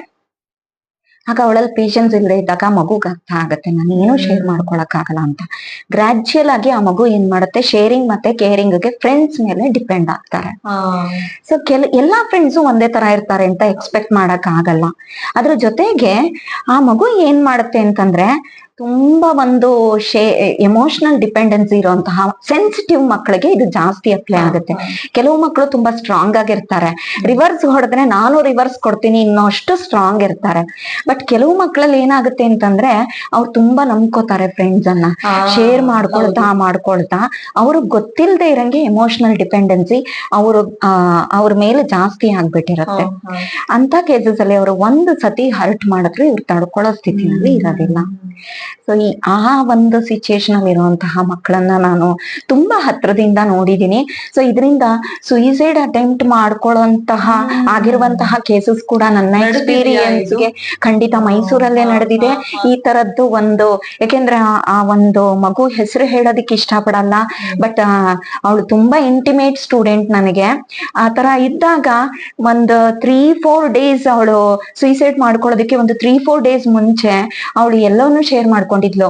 ಬಟ್ ಈ ಒಂದು ಎಕ್ಸ್ಟ್ರೀಮ್ ಸ್ಟೆಪ್ ಅನ್ನ ತಗೊಳ್ತಾಳೆ ಅಂತ ನನಗೆ ಕೂಡ ಅದು ಐಡಿಯಾನಲ್ಲಿ ಇರ್ಲಿಲ್ಲ. ಅವಾಗ ನನಗನ್ನಿಸ್ತು, ಈಗಿನ ಮಕ್ಕಳಿಗೆ ಎಮೋಷನಲ್ ಡಿಪೆಂಡೆನ್ಸಿಯನ್ನ ಓವರ್ಕಮ್ ಮಾಡೋದನ್ನ ನಾವು ಫಸ್ಟ್ ಟೀಚ್ ಮಾಡ್ಬೇಕು. ನೀನ್ ಎಲ್ಲೂ ಶೇರ್ ಮಾಡ್ಕೊಳಕ್ ಆಗ್ಲಿಲ್ಲ ಅಂತಂದ್ರುನುವೆ ಅದನ್ನ ನೀನ್ ಸ್ವಲ್ಪ ನೀನೇ ಶೇರ್ ಮಾಡ್ಕೊಂಡು ಸಪ್ರೆಸ್ ಮಾಡ್ಕೊಳ್ಳೋ ಲೆವೆಲ್ಗೆ ನೀನ್ ಬರ್ಬೇಕು ಅನ್ನೋದು. ಬಟ್ ಪೇರೆಂಟ್ಸ್ ಆಗಿ ನಿಮ್ಗೆ ಏನೇ ಸ್ಟ್ರೆಸ್ ಇದ್ರುನುವೆ ಒಂದು 10 ಮಿನಿಟ್ಸ್ ಆ ಮಗುಗೆ ಟೈಮ್ ಕೊಡ್ಲೇಬೇಕು. ಕೊಟ್ರೆ ಈ ಎಲ್ಲಾ ಪ್ರಾಬ್ಲಮ್ಸ್ ಸಾಲ್ವ್ ಆಗತ್ತೆ. ಯಾಕೆಂದ್ರೆ ಹಣ ಒಂದೇ ಎಲ್ಲವನ್ನು ಮಾಡುತ್ತೆ ಅಂತ ಕೆಲವ್ರ ಮೆಂಟಾಲಿಟಿ ಇದೆ. ಇಲ್ಲ, ಬಾಂಡಿಂಗ್ ಕ್ಯಾನ್ ಡೂ ಎನಿಥಿಂಗ್. ಆ ಒಂದು ಬಾಂಡ್ ಅನ್ನ ನಾನು ತಾಯಿಯಾಗಿ ನಾನೇನೆ ಎಂಟೈರ್ ಫ್ಯಾಮಿಲಿನಲ್ಲಿ ಕ್ರಿಯೇಟ್ ಮಾಡ್ಬೇಕಾಗಿರೋಂಥದ್ದು. ಈ ಕಡೆ ಹಸ್ಬೆಂಡ್ ಹತ್ರನೂ ಮಾಡ್ಬೇಕು, ಮಕ್ಳ ಹತ್ರನೂ ಮಾಡ್ಬೇಕು, as a teacher, as A mother. ಕೆಲವು ಸತಿ ತಾಯಿ ಟೀಚರ್ ಆಗಿ ಕೂಡ ಇರ್ಬೇಕಾಗತ್ತೆ. ಹೌದು, ಅದ್ ಹೇಳ್ದಂಗೆ ಮನೆಯೇ ಮೊದಲ ಪಾಠ ಶಾಲೆ, ತಾಯಿಯೇ ಮೊದಲ ಗುರು. ತಾಯಿನೇ ಮಗುಗೆ ವಿದ್ಯೆ ಹೇಳ್ಕೊಡೋದು ಶಿಕ್ಷಕಿ ಆದ್ರೂನುವೆ ಬಿಹೇವಿಯರಲ್ ಅಥವಾ ಮಗುಗೆ ಎಮೋಷನಲ್ ಹೆಲ್ತ್ ಬಗ್ಗೆ ಅದನ್ನ ನಾವು ಪ್ರೀತಿ ಕೊಡೋ ಮೂಲಕ ನಾವು ಹೇಳ್ಕೊಡ್ತಾ ಬರ್ಬೇಕು. ಇದ್ರ ಜೊತೆಗೆ ಇವಾಗ ಎಲ್ಲಾರು ಏನು ಎಕನಾಮಿಕಲಿ ದುಡ್ಡಿನ ಹಿಂದೆನೆ ಓಡ್ತಾ ಇದೆ, ಸಮಾಜನೂ ಹಂಗೆ ಇದೆ. ಸೊ ಅಟ್ಲೀಸ್ಟ್ ಅವ್ರಿಗೆ ಓಕೆ, ನನ್ ಮಗು ಕೇಳಿದ್ದೆಲ್ಲ ತೆಕ್ಕೊಡ್ಬೇಕು, ಅವ್ನಿಗೆ ಅವಳಿಗೋ ಅವನಿಗೋ ಒಂದು ಒಳ್ಳೆ ವಿದ್ಯೆನ ಕೊಡ್ಬೇಕು ಅನ್ನೋ ನಿಟ್ಟಿನಲ್ಲಿ ಅವರು ಮುಂದಿನ ಯೋಚನೆ ಮಾಡ್ತಾ ಮಾಡ್ತಾ ಪ್ರೆಸೆಂಟ್ ನ ಗ್ಯಾಪ್ ಬಿಡ್ತಾ ಹೋಗ್ತಾರೆ. ಆ ಪ್ರೆಸೆಂಟ್ ಗ್ಯಾಪ್ ಅಲ್ಲಿ ಆ ಮಗು ಏನು ಲ್ಯಾಕ್ ಆಫ್ ಲವ್ ಅಥವಾ ಲ್ಯಾಕ್ ಆಫ್ ಫ್ಯಾಮಿಲಿ ಸಪೋರ್ಟ್ ಆಗ್ತಾ ಇದೆ, ಅದು ನಮ್ಗೆ ಗಮನಕ್ಕೆ ಬರ್ತಾ ಇಲ್ಲ. ಅದನ್ನ ಟೀಚರ್ ಮತ್ತೆ ಪೇರೆಂಟ್ಸ್ ಇಬ್ರು ಕೂಡ ಸೇರ್ಕೊಂಡ್ರೆ ಒಂದು ಕಾರ್ಡಿಯಲ್ ಡಿಸ್ಕಷನ್ಗೆ ಬಂದ್ರೆ ಖಂಡಿತ ಆ ಮಗು ಫ್ಯೂಚರ್ ತುಂಬಾ ಸ್ಟ್ರಾಂಗ್ ಆಗಿರುತ್ತೆ ಅಂತ ಅನ್ನೋದು ನನ್ ಬಿಲೀಫ್. ಸೊ ನಾನು ಪೇರೆಂಟ್ಸ್ಗೆ ಯಾವಾಗ್ಲೂ ವೆಲ್ಕಮ್ ಮಾಡ್ತಾ ಇರ್ತೀನಿ, ಏನೇ ಇದ್ರೂನು ಶೇರ್ ಮಾಡ್ಕೊಡಿ ಅಂತ ಅಂದ್ಬಿಟ್ಟು. ನಾವ್ ಅದಕ್ಕೆ ಸ್ವಲ್ಪ ಟೈಮ್ ಅನ್ನ ಕೊಡ್ಬೇಕಾಗತ್ತೆ. ಕೊಟ್ಟಾಗ ಆ ಮಗು ಫ್ಯೂಚರ್ ತುಂಬಾ ಚೆನ್ನಾಗಿರುತ್ತೆ ಅಂತ ಅನ್ನೋದು ನನ್ ಬಿಲೀಫ್. ಈಗ ನಾನು ಅಬ್ಸರ್ವ್ ಮಾಡ್ತಾ ಇರೋದು, ನೀವು ಚೈಲ್ಡ್ ಸೈಕಾಲಜಿ ಬಗ್ಗೆ ಹೇಳ್ತಾ ಹೋಗ್ತಾ ಇದ್ದೀರಾ. ಅಂದ್ರೆ ಪಾಠ ಮಾಡಿ ಕೆಲವ್ರು ಇರ್ತಾರೆ, ಅಂದ್ರೆ ನಮ್ ಲೈಫ್ ಅಲ್ಲೂ ಕೆಲವು ಟೀಚರ್ಸ್ ನೋಡಿದೀವಿ, ಬಂದೆ ಪಾಠ ಮಾಡಿದೆ ಮುಗೀತು, ಪೋರ್ಷನ್ಸ್ ಕವರ್ ಮಾಡಿದೆ, ಟೆಸ್ಟ್ ಕೊಟ್ಟೆ, ಒಳ್ಳೆ ಮಾರ್ಕ್ಸ್ ಬಂತ, ಗುಡ್ ಕೀಪ್ ಇಟ್ ಅಪ್ ಬರೋದ್ರು ಶೀಟ್ ಅಲ್ಲಿ. ಓಕೆ, ಸ್ವಲ್ಪ ಕಡಿಮೆ ಮಾರ್ಕ್ಸ್ ಬಂತ, ಓಕೆ ಪೇರೆಂಟ್ಸ್ ಕರ್ಸಿ ಈ ಸಬ್ಜೆಕ್ಟ್ ಅಲ್ಲಿ ಮಾತ್ರ. ಅದನ್ನ ಬಿಟ್ಟು ಯಾಕೆ ಕಡಿಮೆ ಮಾರ್ಕ್ಸ್ ತಗೊಳ್ತಾ ಇದೆ ಮಗು, ಎಲ್ಲಿ ಅದನ್ನ ಇಂಪ್ರೂವ್ ಮಾಡೋದಕ್ಕೆ ಏನ್ ಟಚ್ ಮಾಡ್ಬೇಕು, what is the touch basis point, ಇದು ನೀವು ಪರ್ಸನಲಿ ಹೇಗೆ ಹ್ಯಾಂಡಲ್ ಮಾಡ್ತಾ ಇದ್ದೀರಾ? ಇಲ್ಲಿ ಇದು ತುಂಬಾ ದೊಡ್ಡ ಪ್ರಶ್ನೆ ಅಂತ ಅನ್ಕೊಳ್ಬೇಕು. ಇದಕ್ಕೆ ಆನ್ಸರ್ ಕೂಡ ತುಂಬಾ ವೈಡ್ ರೇಂಜ್ ಅಲ್ಲೇ ಇರುತ್ತೆ ಅಂತ ಅನ್ಕೊಳ್ತೀನಿ. ಬಟ್ ಶಾರ್ಟ್ ಆಗಿ ನಾನು ಎಷ್ಟು ಇದಕ್ಕೆ ಜಸ್ಟಿಫೈ ಮಾಡಕ್ ಪ್ರಯತ್ನ ಪಡ್ತೀನಿ. ಮೊದಲನೇದಾಗಿ ಎಲ್ಲಾ ಸಬ್ಜೆಕ್ಟ್ ಎಲ್ಲಾ ಮಗುಗೂ ಇಷ್ಟ ಆಗತ್ತೆ ಅಂತ ಹೇಳಕ್ ಆಗಲ್ಲ. ಅಲ್ಲಿ ಇಷ್ಟ ಪಡಿಸ್ಕೊಂಡು ನಾನು ಪಾಠ ಕಲಿಸ್ಬೇಕು ಅಂತ ಅನ್ನೋದು ನನ್ ಡ್ಯೂಟಿನೇ ಆಗಿರತ್ತೆ. ಈಗ ಫಸ್ಟ್ ನನ್ ಪರ್ಸನಾಲಿಟಿ ಮಗುಗೆ ಇಷ್ಟ ಆಗ್ಬೇಕು. ಟೀಚರ್ ಮೊದ್ಲು ನಾನ್ ಮಗುನ ಅಟ್ರಾಕ್ಟ್ ಮಾಡ್ಬೇಕು, ಆ ಮಗುಗೆ ನನ್ ಮೇಲೆ ಒಂದು ಪ್ರೀತಿ ಬರಬೇಕು, ಆ ಮಗು ನನ್ನನ್ ಬಿಟ್ಬಿಟ್ಟು ಹೋಗ್ಬಾರ್ದು, ಆ ತರ ಮಗುನ್ ಟ್ರ್ಯಾಪ್ ಮಾಡ್ಬೇಕು. ಈಗ ನನ್ ಸಬ್ಜೆಕ್ಟ್ ನೋಡಿದ್ರೆ ಇಂಗ್ಲಿಷ್. ಸೊ ನಾ ಕನ್ನಡ ಮೀಡಿಯಂ ಸ್ಕೂಲ್ಸ್ ಹೋದಾಗ, ಈಗ 10 years ಇನ್ ನಾನು ಕನ್ನಡ ಮೀಡಿಯಂ ಸ್ಕೂಲ್ಸ್ ಅಲ್ಲೇ ಇರೋದು, ಗವರ್ಮೆಂಟ್ ಸ್ಕೂಲ್. ಸೊ ಅಲ್ಲಿ ಏನಾಗುತ್ತೆ ಅಂತಂದ್ರೆ ಮಕ್ಕಳಿಗೆ ಇಂಗ್ಲಿಷ್ ಅಂದ್ರೆ ಇಷ್ಟ ಆಗಲ್ಲ. ಅದಕ್ಕೆ ಬೇರೆ ಬೇರೆ ರೀಸನ್ಸ್ ಇದೆ. ಸೊ ಇಲ್ಲಿ ಏನಾಗುತ್ತೆ ಅಂತಂದ್ರೆ ಆ ಮಗುಗೆ ಫಸ್ಟ್ ನಾನ್ ಇಷ್ಟ ಆಗ್ಬಿಟ್ರೆ ನನ್ ಸಬ್ಜೆಕ್ಟ್ ತುಂಬಾ ಇಷ್ಟ ಆಗ್ಬಿಡತ್ತೆ. ಸೊ ನಂದ ಅರ್ಧ ಜಾಬ್ ಮುಗೀತು, ನಾನು ಸ್ಟ್ರೆಸ್ಸೇ ತಗೊಳ್ಬೇಕಾಗಿಲ್ಲ ಕಲ್ಸೋದಿಕ್ಕೆ. ಆಟೋಮೆಟಿಕ್ ಆಗಿ ಆ ಮಗು ಮನೆಗ್ ಹೋದ್ರುನುವೆ ನನ್ನನ್ನು ಇಷ್ಟ ಪಡೋದ್ರಿಂದ ನನ್ ಸಬ್ಜೆಕ್ಟ್ ಅನ್ನ ಓಪನ್ ಮಾಡತ್ತೆ. ಇದೊಂದು. ಎರಡನೇದಾಗಿ ಹೇಳ್ಬೇಕು ಅಂತಂದ್ರೆ ಇಲ್ಲಿ ನಾವು ಪೇರೆಂಟ್ಸ್ಗೆ ಏನ್ ಗೈಡ್ ಮಾಡೋದು ಅಂತಂದ್ರೆ, ನಿಮ್ಮ ಒಂದು ಆಸಕ್ತಿಗಳು ಏನೇ ಇರ್ಲಿ ಅದನ್ನ ನೀವು ಮಕ್ಕಳ ಮೇಲೆ ಹೇರ್ಬೇಡಿ. ನೀವು ತುಂಬಾ ಪ್ರೆಷರೈಸ್ ಮಾಡಿ, ನಾನ್ ಡಾಕ್ಟರ್ ಆಗ್ಲಿಲ್ಲ ನೀ ಡಾಕ್ಟರ್ ಆಗ್ಬೇಕು, ನಾನ್ ಇಂಜಿನಿಯರಿಂಗ್ ಮಾಡಕ್ ಆಗ್ಲಿಲ್ಲ ನೀನ್ ಮಾಡ್ಲೇಬೇಕು, ನೀನ್ ಇದೇ ಸ್ಟ್ರೀಮಿಗೆ ಹೋಗ್ಬೇಕು ಅಂತ ಅನ್ನೋದನ್ನ ಪ್ರೆಷರೈಸ್ ಮಾಡಬಾರ್ದು. ಫ್ರೀಡಮ್ ಪೂರ್ತಿ ಕೊಡೋಣ. ಅದು 16 to 18 ವರ್ಗುನು ಆ ಮಗು ಬಟರ್ಫ್ಲೈ ತರ ಇರ್ಬೇಕು. ಎಲ್ಲಾ ತರದ ಫ್ರೀಡಮ್ ಅನ್ನು ಕೊಟ್ಬಿಡ್ಬೇಕು ಆ ಮಗುಗೆ. ಖಂಡಿತ ಆ ಮಗು ಅವಾಗ ಏನ್ ಮಾಡುತ್ತೆ ಅಂತಂದ್ರೆ, ಒಪ್ಕೊಳ್ತೀನಿ, ಆಸಕ್ತಿ ಇರೋಂತಹ ಸಬ್ಜೆಕ್ಟ್ ಅಥವಾ ಅಟ್ರಾಕ್ಟ್ ಆಗಿರೋಂತಹ ಸಬ್ಜೆಕ್ಟ್ಗೆ ಹೆಚ್ಚಿನ ಕಾನ್ಸಂಟ್ರೇಷನ್ ಅನ್ನ ಕೊಡುತ್ತೆ. ಈಗ ಮ್ಯಾಥ್ಸ್ ಆ ಮಗುಗೆ ಇಷ್ಟ ಆಗ್ಲಿಲ್ಲ ಅಂತಾನೆ ಅನ್ಕೊಳ್ಳೋಣ, ಬಟ್ ಆ ಮಗುಗೆ ಡೆವಲಪ್ ಆಗಿರುತ್ತೆ, ಆ ಟೀಚರ್ ಇಷ್ಟ ಇದ್ದಾರೆ, ಹಾಗಾಗಿ ನಾನು ಅಟ್ಲೀಸ್ಟ್ 60 ಸ್ಕೋರ್ ಮಾಡೋದಿಕ್ಕೆ ನಾನು ಪ್ರಯತ್ನ ಪಡ್ಬೇಕು ಅಂತನದೆ. So everything is in the hand of teacher only. So ಅದನ್ನ ಟೀಚರ್ ತುಂಬಾ ಸಕ್ಸಸ್ಫುಲ್ ಆಗಿ ಮಾಡಬಹುದು. ಮತ್ತೆ ಇನ್ನೊಂದು ಕಾನ್ಫಿಡೆನ್ಸ್ ನ ಬಿಲ್ಡ್ ಮಾಡ್ಬೇಕು ಅಂತಂದ್ರೆ ಮಕ್ಕಳಿಗೆ, ಇದು ಇಷ್ಟೇ ಕಣೋ, ತುಂಬಾ ಇಂಟಿಮೇಟ್ ಆಗಿ ಮಾತಾಡೋಣ, ಬಾ, ಹೋಗು, ಕೂತ್ಕೋ, ನೀ ಕಲೀಲೇಬೇಕು. ಈ ತರದ್ದು ಕ್ಲಾಸ್ ರೂಮ್ ಇನ್ಸ್ಟ್ರಕ್ಷನ್ಸ್ ನಮ್ಮ ಟೈಮ್ ಅಲ್ಲಿ ಇತ್ತು ಅಷ್ಟೇ. ನಾವ್ ಅದನ್ನ ಸ್ಟ್ರಿಕ್ಟ್ ಆಗಿ ಫಾಲೋ ಮಾಡ್ತಿದ್ವಿ.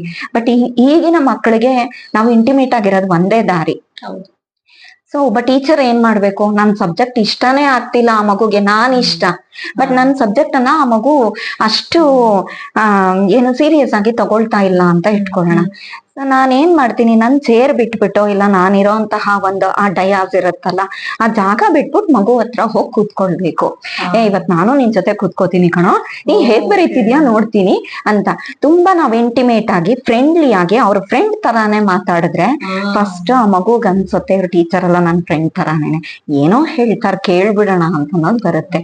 ಸೊ ಆತರ ಸ್ವಲ್ಪವಾಗಿ ಇಂಟ್ರೆಸ್ಟ್ ಡೆವಲಪ್ ಆಗ್ತಾ, ಇಷ್ಟ ಇಲ್ದೇ ಇರೋ ಸಬ್ಜೆಕ್ಟ್ ಅಲ್ಲೂ ಆ ಮಗು 60 ಬರಕ್ಕೆ ಯಾವುದೇ ತರದ ಅಡೆತಡೆನೂ ಇಲ್ಲ. ಮತ್ತೆ ಎಲ್ಲಾ ಮಕ್ಕಳಲ್ಲೂನುವೆ ಪೊಟೆನ್ಶಿಯಲ್ ಅನ್ನೋದು ಇದ್ದೇ ಇದೆ, ಸಪ್ರೆಸ್ ಆಗಿರುತ್ತೆ. ಅದನ್ನ ಹೊರಗಡೆ ತೆಗಿಯೋದೇ ಟೀಚರ್ ಕೆಲ್ಸ. ಸೊ ನಾನು ಹೋಗ್ತಿದ್ದಂಗೆನೆ ನಾನು ಗರಂ ಆಗ್ಬಿಟ್ರೆ, ಇಲ್ಲ ಆ ಮಗು ರಿಪೀಟೆಡ್ ಆಗಿ ನನಗ್ ರೆಸ್ಪಾನ್ಸ್ ಮಾಡ್ತಿಲ್ಲ ಅಂತ ನಾನು ಪೇಶನ್ಸ್ ಕಳ್ಕೊಂಡ್ರೆ, ಆ ಮಗುನಲ್ಲಿರೋ ಟ್ಯಾಲೆಂಟ್ ಅಲ್ಲೇ ಉಳ್ಕೊಂಡ್ಬಿಡತ್ತೆ. ಅದು ಇನ್ನು ಲೈಫ್ ಲಾಂಗ್ ಹೊರಗಡೆ ಅದನ್ನ ಹಾಕದೇ ಇಲ್ಲ. ಅದರಲ್ಲೂ ಟೆಂಡರ್ ಏಜ್ ಅಲ್ಲಿ ಇದು ತುಂಬಾ ಬೇಗ ಇಂಪ್ರಿಂಟ್ ಆಗುತ್ತೆ ಮಗು ಮೈಂಡ್ ಅಲ್ಲಿ. ಸೊ ನಾನು ಎಷ್ಟೋ ಕೇಸಸ್ ಅಲ್ಲಿ ನೋಡಿದೀನಿ, ಟೀಚರ್ಸ್ ಅಲ್ಲೇ ನೋಡಿದೀನಿ, ಅವರು ಕನ್ನಡ ಅಥವಾ ಹಿಂದಿ ಟೀಚರ್ ಆಗಿರ್ತಾರೆ. ನನಗೂ ಇಂಗ್ಲಿಷ್ ಅಂದ್ರೆ ಇಷ್ಟ, ನನಗ್ ಕಲಿಯಕ್ ಇಷ್ಟ, ನಿಮ್ ತರ ಮಾತಾಡಕ್ ಇಷ್ಟ, ಬಟ್ ನನಗೆ ಇಂಗ್ಲಿಷ್ ಟೀಚರ್ ಇದ್ರ ಸದಾ ಬೈದ್ಬಿಡ್ತಿದ್ರು, ನೀ ಕಲಿಯಕ್ ಆಗಲ್ಲ ಅಂತ ಹೇಳ್ಬಿಡ್ತಿದ್ರು ಅಂತ ಹೇಳೋದನ್ನ ನೀವು ಕೂಡ ಕೇಳಿರ್ತೀರಾ ಆ ತರ. ಸೊ ಅದನ್ನ ಓವರ್ಕಮ್ ಮಾಡೋ ಅಂತದ್ದು ಟೀಚರ್ ಕೈಯಲ್ಲೇ ಇರುತ್ತೆ.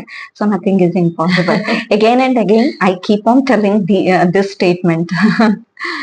ಸೊ ಒಂದು ಮಗು ಕೆರಿಯರ್ ಬೆಳಕಿಗೆ ಏನೊಂದು ಬೇಸಿಕ್ ಒಂದು ಸ್ಟಾರ್ ಆಗಿರೋದು, ಟ್ವಿಂಕ್ಲಿಂಗ್ ಸ್ಟಾರ್ ಆಗಕ್ಕೆ ಪೇರೆಂಟ್ಸ್ ಎಸ್ಪೆಷಲಿ ತಾಯಿದು ಎಷ್ಟು ಮಹತ್ವ ಇದೆಯೋ ಅಷ್ಟೇ ಮಹತ್ವ ನಮ್ಗೆ ಟೀಚರ್ ಕೂಡ ಜೊತೆಗೆ ಪ್ಯಾರಲ್ ಅಲ್ಲಿ ಬೇಕೇ ಬೇಕು. ಈಗ ಮಾತಾಡ್ತಾ ಹಾಗೆ ಒಂದು ವಿಚಾರ, ಈಗ ನಾನು ಡಾಕ್ಟರ್ ಆಗ್ಲಿಲ್ಲ, ನಾನ್ ಇಂಜಿನಿಯರಿಂಗ್ ಆಗ್ಲಿಲ್ಲ, ನೀನ್ ಮಾಡು. ಸೊ ಒಂದ್ SLC ಆದ್ಮೇಲೆ ಪೂರ್ತಿ ಪ್ರೆಷರ್ ಆ ಮಗು ಮೇಲೆ. ಅದಕ್ಕೆ ಆ ಮಗುಗೆ ಏನ್ ಓದ್ಬೇಕಾಗಿರುತ್ತೆ, ಏನ್ ಇಷ್ಟ ಅಂತ ಕೇಳೋದು ಕೆಲವ್ರು ಕೇಳ್ತಾರೆ, ಕೆಲವ್ರು ಅದು ಸೆಕೆಂಡರಿ. ನನ್ನ ಇಷ್ಟ, ನಾ ಪೇರೆಂಟ್ ಆಗಿ ನನಗಿದಿಷ್ಟ, ನೀನ್ ಇದು ಓದು ಅನ್ನೋದು ಇವಾಗ ಸ್ವಲ್ಪ ಜಾಸ್ತಿ ಆಗ್ಬಿಡಿದೆ. ಇದು ಏನಂತಂದ್ರೆ, it is the question of Prestige. ಹೌದು, ಪೇರೆಂಟ್ಸ್ ಅಚೀವ್ ಮಾಡಕ್ ಆಗಿರಲ್ಲ, ಅದಕ್ಕೆ ವೇರಿಯಸ್ ರೀಸನ್ಸ್ ಇರುತ್ತೆ. ಪೇರೆಂಟ್ಸ್ ಆಗಿ ನಾನ್ ಕೂಡ ಇವಾಗ ನಾನು ಟೀಚರ್, ನನ್ನ ತಂದೆಗೆ ನನ್ನನ್ನ ಡಾಕ್ಟರ್ ಮಾಡ್ಬೇಕಂತ ತುಂಬಾ ಇಷ್ಟ ಇತ್ತು. ಬಟ್ ಅವ್ರಿಗೆ ಆಗ ಇದ್ದಂತಹ ಒಂದು ಫ್ಯಾಮಿಲಿ ಎನ್ವೈರನ್ಮೆಂಟ್ ಅವ್ರಿಗೆ ಸಪೋರ್ಟ್ ಮಾಡ್ತಿರ್ಲಿಲ್ಲ. ಬಟ್ ಅವ್ರಿಗೆ ಇಷ್ಟ ಅಂತೂ ತುಂಬಾ ಇತ್ತು, ಅದು ನನ್ ಮುಂದೆನೆ ಎಕ್ಸ್ಪ್ರೆಸ್ ಮಾಡಿದ್ದಾರೆ. ಅದನ್ನ ಯಾವತ್ತೂ ನನ್ ಮೇಲೆ ಇಂಪೋಸ್ ಮಾಡ್ಲಿಲ್ಲ. ಸೊ ನಾನ್ ಪೇರೆಂಟ್ ಆಗಿ ಈಗ ನನಗ ಅದನ್ನ ಆಗ್ಲಿಲ್ಲ ಅಂತಂದಾಗ ನನ್ ಮಗನ್ ಮೇಲೆ ಇಂಪೋಸ್ ಮಾಡಿದ್ರೆ ಅದು ಎಷ್ಟು ಸರಿ? ಹೌದು. So let me treat him or her as an individual. First ಒಂದು ಇಂಡಿವಿಜುವಲ್ ಆಗಿ ಟ್ರೀಟ್ ಮಾಡೋಣ. ಪಾಪ ಆ ಮಗುಗ್ ಏನ್ ಪರ್ಸ್ಯೂ ಮಾಡ್ಬೇಕು ಅಂತಿದೆ ಅನ್ನೋದೇ ನನಗಿನ್ನೂ ಗೊತ್ತಿಲ್ಲ. ಫಸ್ಟ್ ಪ್ರಯಾರಿಟಿ ಮಕ್ಕಳಿಗೆ ಕೊಟ್ಬಿಡ್ಬೇಕು, ನೀನೇನ್ ಆಗ್ತೀಯ ಲೈಫ್ ಅಲ್ಲಿ ಅಂತ. ಸೊ ನಾನು ಒಂದು ಕಾನ್ಶಿಯಸ್ ಆ ಮಗು ಕೊಟ್ರೆ ಸಾಕು. ನೀನು ಫೈನಾನ್ಷಿಯಲಿ ಕೂಡ ನೀನ್ ಇಂಡಿಪೆಂಡೆಂಟ್ ಆಗ್ಬೇಕು. ಎಲ್ಲರ ಮುಂದೆ ನೀನು ಒಂದು ಸ್ಟ್ಯಾಂಡರ್ಡ್ ಆಫ್ ಲೈಫ್ ಅನ್ನ ಎಕ್ಸಿಬಿಟ್ ಮಾಡೋ ಲೆವೆಲ್ಗೆ ನೀನು ಫೈನಾನ್ಷಿಯಲಿ ನಿನ್ನನ್ನ ನೀನು ಎಸ್ಟಾಬ್ಲಿಷ್ ಮಾಡ್ಕೊಳ್ಬೇಕು ಅಂತ ಅನ್ನೋದು. ಅದ್ರ ಜೊತೆಗೆ ನಿನಗೆ ಯಾವುದೇ ಒಂದು ಆರ್ಟ್ ಪರ್ಸ್ಯೂ ಮಾಡ್ಬೇಕು ಅಂತಿದ್ರು ನೀನ್ ಅದನ್ನ ಕಂಟಿನ್ಯೂ ಮಾಡು ಅನ್ನೋ ಒಂದು ಸ್ಪಿರಿಟ್ ಅನ್ನ ನಾವೇ ಆ ಮಗು ಕೊಡ್ಬೇಕು. ಇದ್ರ ಜೊತೆಗೆ ಯಾವುದೇ ಪೇರೆಂಟ್ನುವೆ ನೀನ್ ಇದೇ ಆಗ್ಬೇಕು ಅಂತ ಅನ್ನೋದನ್ನ ದಯವಿಟ್ಟು ಆ ಮಗು ಮೇಲೆ ಇಂಪೋಸ್ ಮಾಡಬಾರ್ದು. ಆ ಮಗುಗೆ ಏನ್ ಆಗ್ಬೇಕು ಅಂತ ಅನ್ನೋದಿದೆ, ಅದಕ್ಕೆ ಫ್ರೀಡಮ್ ಕೊಡೋಣ. ಫಾರ್ ಎಕ್ಸಾಂಪಲ್, ನಾನು ಈ ಒಂದು 10 years ಇಂದ ನೋಡ್ತಾ ಇದ್ದೀನಿ, ಡಾಕ್ಟರ್ಸ್, ಇಂಜಿನಿಯರ್ಸ್, ಈ ಮೆಡಿಕಲ್ ಫೀಲ್ಡ್ ಮತ್ತೆ ಇಂಜಿನಿಯರಿಂಗ್ ಫೀಲ್ಡ್ ಗೆ ತುಂಬಾ ಜನ ಹೋಗ್ತಿದ್ದಾರೆ. ಸೊ ಇದರಿಂದ ಏನಾಗ್ತಾ ಇದೆ, ಆ ಎರಡೂ ಫೀಲ್ಡ್ ಅಲ್ಲಿ ನೀವು ನೋಡಿರಬಹುದು ಸ್ಯಾಚುರೇಷನ್ ಪಾಯಿಂಟ್ ಅಟೈನ್ ಆಗಿದೆ. ಅಲ್ಲಿ ಎಷ್ಟೊಂದ್ ಜನ ಅನ್ಎಂಪ್ಲಾಯಿ ಆಗೇ ಉಳ್ಕೊಂಡಿದ್ದಾರೆ. ಕಾಂಪಿಟೇಷನ್ ಜಾಸ್ತಿ ಆಗ್ತಾ ಹೋಗುತ್ತೆ. ಸೊ ಒಂದು ಮೀಡಿಯಂ ಲೆವೆಲ್ ಅಲ್ಲಿ ಇರುವಂತಹ ಒಂದು ಸ್ಟೂಡೆಂಟ್ ಇದ್ದಾಳೆ ಅಂತ ಇಟ್ಕೊಳ್ಳೋಣ. ಪಾಪ ಅವಳದು ಇಂಟೆಲಿಜೆನ್ಸ್ ಆ ಲೆವೆಲ್ ಅಲ್ಲಿ ಇದೆ, ಅದಕ್ಕಿಂತ ಮೀರಿ ಅವಳು ಪ್ರಯತ್ನ ಪಡಕ್ ಆಗಲ್ಲ. ಅವ್ರ ತಂದೆ ತಾಯಿ ಏನ್ ಮಾಡ್ತಾರ, ಅವ್ರ ಹತ್ರ ತುಂಬಾ ದುಡ್ಡಿದೆ, ಸೊ ನಾನ್ ಡಾಕ್ಟ್ರೇ ಮಾಡ್ಬೇಕು, ಅದು ಎಷ್ಟೇ ಲಕ್ಷಗಟ್ಲೆ ಖರ್ಚಾಗ್ಲಿ ನಾನ್ ಖರ್ಚು ಮಾಡಕ್ ರೆಡಿ ಇದೀನಿ, ನೀ ಆಗ್ಬೇಕು ಅಂತ ಫೋರ್ಸ್ ಮಾಡ್ಬಿಡ್ತಾರೆ. ಆ ಮಗುನ ಆ ಫೀಲ್ಡ್ಗೂ ಕರ್ಕೊಂಡು ಹೋಗ್ಬಿಡ್ತಾರೆ. ಅವಳ ಕೈಯಲ್ಲಿ ಅಷ್ಟು ದೊಡ್ಡದನ್ನ ಓದಿ ಜೀರ್ಣಿಸ್ಕೊಂಡು ಮೇಲ್ ಬರ್ತೀನಿ ಅನ್ನೋದು ಆ ಮಗುಗ್ ಶಕ್ತಿ ಇರಲ್ಲ. ಅದ್ರ ಜೊತೆಗೆ ಆ ಮಗುಗ್ ಆಸಕ್ತಿ ಕೂಡ ಬೇರೆ ಕಡೆ ಇರುತ್ತೆ. ಆಗ ಆ ಮಗು ಏನ್ ಮಾಡುತ್ತೆ, ನಾನು ಹಿಂದೆ ಉಳ್ಕೊಂಡೆ, ಸೊ ನನಗೆ ಇವಾಗ ಇಷ್ಟು ಸಬ್ಜೆಕ್ಟ್ಸ್ ಬ್ಯಾಕ್ ಆಯ್ತು, ನೆಕ್ಸ್ಟ್ ಏನು ಆ ಒಂದು ಟೆನ್ಷನ್ ಅದ್ರ ಜೊತೆಗೆ. ಸೊ ಆ ಮಗು ಓದೋದ್ರ ಕಡೆ ಕಾನ್ಸಂಟ್ರೇಟ್ ಮಾಡತ್ತಾ, ಇಲ್ಲ ಈ ಟೆನ್ಷನ್ ಅನ್ನ ಮೇಂಟೈನ್ ಮಾಡ್ಕೊಳ್ಳೋದು ಹೇಗೆ ಅಂತ ನೋಡುತ್ತಾ, ಎರಡನ್ನೂ ಓವರ್ಕಮ್ ಮಾಡಕ್ ಆಗಲ್ಲ. ಅದ್ರ ಜೊತೆಗೆ ತುಂಬಾ ಬೇಕಾದಷ್ಟು ಫೀಲ್ಡ್ ಇದೆ, ನಾವ್ ಎಕ್ಸ್ಪ್ಲೋರ್ ಮಾಡಿಲ್ಲ ಪೇರೆಂಟ್ಸ್ ಆಗಿ ಅಷ್ಟೇನೆ. ಕಾಮರ್ಸ್ ಫೀಲ್ಡ್ಗೆ ಹೋದ್ರೆ ಬೇಕಾದಷ್ಟಿದೆ. ಯಾರು ಅಚೀವ್ ಮಾಡದೇ ಇರೋಂಥದ್ದು ನನ್ ಮಗು ಮಾಡ್ಲಿ ಅಂತ ಅನ್ನೋದನ್ನ ಪ್ರತಿಯೊಬ್ಬ ಪೇರೆಂಟ್ ಕೂಡ ಕನಸು ಕಾಣ್ಬೇಕು. ಸೊ ಪಕ್ಕದ ಮನೆಯವರು ಅದನ್ನ ಮಾಡ್ತಿದ್ದಾರೆ, ನೀನು ಅದನ್ನೇ ಮಾಡೋ, ಅಲ್ಲ ನನ್ ಕಸಿನ್ ಮಗಳು ಇದನ್ ಮಾಡಿದಾಳೆ, ನೀನು ಇದನ್ನೇ ಮಾಡೋ, ಅಲ್ಲ ನೀನೇನಾದ್ರೂ ಡಿಫ್ರೆಂಟ್ ಆಗಿ ಮಾಡಬಹುದಾ, ಡ್ಯಾನ್ಸರ್ ಆಗ್ತೀಯಾ ಆಗೋ, ನೀನು ಹೂನೇ ಕಟ್ಟು, ಆದ್ರೆ ನೀನು ಅದರಲ್ಲಿ ಬೆಸ್ಟ್ ಅಂತ ಪ್ರೂವ್ ಮಾಡ್ಕೋ. ಯಾವ ಲೆವೆಲ್ ಅಲ್ಲಿ ಬೆಸ್ಟ್ ಅಂತ ಪ್ರೂವ್ ಮಾಡ್ಕೋಬೇಕು ಅಂತಂದ್ರೆ, ನೀನು ಕಟ್ಟಿರುವಂತಹ ಹೂಗೆ ಇಂಟರ್ನ್ಯಾಷನಲ್ ಲೆವೆಲ್ ಅಲ್ಲಿ ಒಂದು ಡೆಕೋರೇಷನ್ಗೆ ನಿನ್ನನ್ನು ಕರಿಬೇಕು, ನೀನೇ ಬಂದು ಮಾಡ್ಕೊಡ್ಬೇಕು ಅಂತ ಹೇಳಿ. ಸೊ ನಾನು ಬೀದಿನಲ್ಲಿ ಕೂತ್ಕೊಂಡು ಹೂ ಕಟ್ಟೋರ್ಗೆ ಯಾವ ಟ್ಯಾಲೆಂಟ್ ಇಲ್ಲ ಅಂತ ಹೇಳಕ್ ಆಗಲ್ಲ. ಅವ್ರ ಟ್ಯಾಲೆಂಟ್ ಅನ್ನ ನಾನ್ ಅಡಾಪ್ಟ್ ಮಾಡ್ಕೊಳಕ್ ಸಾಧ್ಯನೇ ಇಲ್ಲ. ನಂದೆಂಗ್ ಅವ್ರಿಗೆ ಶಿಫ್ಟ್ ಆಗಲ್ಲ, ಅವ್ರದ್ದು ನನಗ್ ಶಿಫ್ಟ್ ಆಗಲ್ಲ. ಸೊ ಎಲ್ಲರಿಗೂ ಕೂಡ ಅವ್ರದೇ ಆದಂತಹ ಒಂದು ಇಂಟೆಲಿಜೆನ್ಸ್ ಇದೆ. ಅದನ್ನ ಸಪ್ರೆಸ್ ಮಾಡ್ದೇನೆ ನಾವು ಅದೇ ಒಂದು ಹಾದಿಯಲ್ಲಿ ಅದನ್ನ ಬೆಳೆಯೋದಿಕ್ಕೆ ಬಿಟ್ರೆ, ಎಲ್ರು ಎಕ್ಸಲೆಂಟ್ ಪೀಪಲ್ಲೇನೆ, ಎಲ್ರು ಬೆಸ್ಟ್ ಏನೇನೆ, ಅವ್ರವ್ರದೇ ಆದ ರೀತಿನಲ್ಲಿ ವಿಭಿನ್ನವಾದಂತಹ ವ್ಯಕ್ತಿತ್ವವನ್ನ ಅವರು ಪ್ರೊಜೆಕ್ಟ್ ಮಾಡ್ತಾ ಹೋಗ್ತಾರೆ. ಹಾಗಾಗಿ ಪೇರೆಂಟ್ಸ್ ಈ ಒಂದು ಚಾನಲ್ ಮೂಲಕ ನಂದು ಕಳಕಳಿಯ ಪ್ರಾರ್ಥನೆ ಏನಪ್ಪಾ ಅಂತಂದ್ರೆ, ಯಾರನ್ನ ಫೋರ್ಸ್ ಮಾಡಬೇಡಿ, ಅವರದೇ ಆದ ಒಂದು ವ್ಯಕ್ತಿತ್ವವನ್ನ ಬೆಳೆಸ್ಕೊಳಕ್ಕೆ ಬಿಟ್ಟು ಬಿಡಿ ಅಂತ. ಕೊನೆಗೆ ಆ ಮಗು ಬಲವಂತಕ್ಕೆ ಆದ್ರೂ ಬಲವಂತವಾಗಿ ಓಕೆ ಈಗ ನಾನು ಮೆರಿಟ್ ಅಲ್ಲಿ ತಗೊಳ್ಲಿಕ್ಕಾಗ್ಲಿಲ್ಲ, ಎಕ್ಸ್ಟ್ರಾ ಡೊನೇಷನ್ ಕೊಟ್ಟು ಫೀಸ್ ಕೊಟ್ಟು ಹಾಗೆ ಹೀಗೆ ಮಾಡಿ ಸೇರ್ಸಿದ್ರು ಆ ಕೋರ್ಸ್ ನ ಒಳ್ಳೆ ಒಂದು ಮಾರ್ಕ್ಸ್ ಅಲ್ಲೂ ಉತ್ತೀರ್ಣ ಮಾಡಕ್ ಆಗದೇ ಇಲ್ಲ. ಜೊತೆಗೆ ಒಂದ್ ಹಠ ಬಂದ್ಬಿಡುತ್ತೆ, ನನ್ನ ಬಲವಂತವಾಗಿ ಸೇರ್ಸಿದಾರ, ನಾನು ಓದೋದೇ ಇಲ್ಲ, ಬಿಟ್ಬಿಡ್ತೀನಿ, ಡಿಸ್ಕಂಟಿನ್ಯೂ. ಖಂಡಿತ. ಆಗ ಅವರಲ್ಲಿ ಒಳಗಡೆ ಇರುವಂತ ಬೇರೆ ಇಂಟ್ರೆಸ್ಟ್ ಕೂಡ ಸಪ್ರೆಸ್ ಆಗ್ತಾ ಹೋಗುತ್ತೆ. ಯಾವಾಗ ಎಮೋಷನಲ್ ಹೆಲ್ತ್ ಹಾಳಾಯ್ತು, ಎಲ್ಲವೂ ಹಾಳಾಯ್ತು ಅಂತಾನೆ ಲೆಕ್ಕ. ಸೊ ಆ ಮಗು ಫಸ್ಟ್ ಎಮೋಷನಲ್ ಹೆಲ್ತ್ ಅನ್ನ ಮೇಂಟೈನ್ ಮಾಡ್ಕೊಳ್ಳೋದನ್ನ ಕಲ್ಸೋಣ.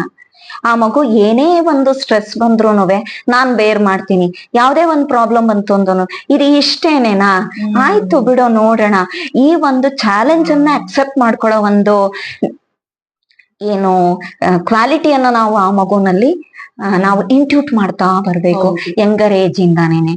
ನಿನಗಿಂತ ಈ ಸಮಸ್ಯೆ ದೊಡ್ಡದಾ, ನೀನ್ ದೊಡ್ಡದಾ, ಈ ಪ್ರಾಬ್ಲಮ್ ದೊಡ್ಡದಾ, ಹೌದಾ 10 marks ಬಂತ ಅಷ್ಟೇನಾ ನಿಂಗೆ ಇಂಗ್ಲಿಷ್ ಅಲ್ಲಿ, ಆಯ್ತು ಬಿಡು ಗೋಲಿ ಮಾರೋ, ನಾನ್ ಟೀಚರ್ ಆಗಿ ನಾನೇ ಹೇಳ್ತೀನಿ ಆ ಮಗುಗೆ, ಬಿಡು FA ನಲ್ಲಿ 10 ಬಂತಲ್ವಾ, ನೆಕ್ಸ್ಟ್ ಇನ್ನೊಂದು ಅಪ್ಕಮಿಂಗ್ FA ಬರಲ್ವಾ ನಿಂಗೆ, ಬರುತ್ತಲ್ವಾ 20 out of 20. ನಾನ್ ಮಕ್ಳಗ್ ಫಸ್ಟೇ ಹೇಳ್ಬಿಡ್ತೀನಿ, ನಿನಗ್ ನಿನ್ ಮೇಲೆ ನಂಬಿಕೆ ಇಲ್ಲ ಅಂದ್ರೆ ನನ್ ಮೇಲೆ ನಂಬಿಕೆ ಇಡು.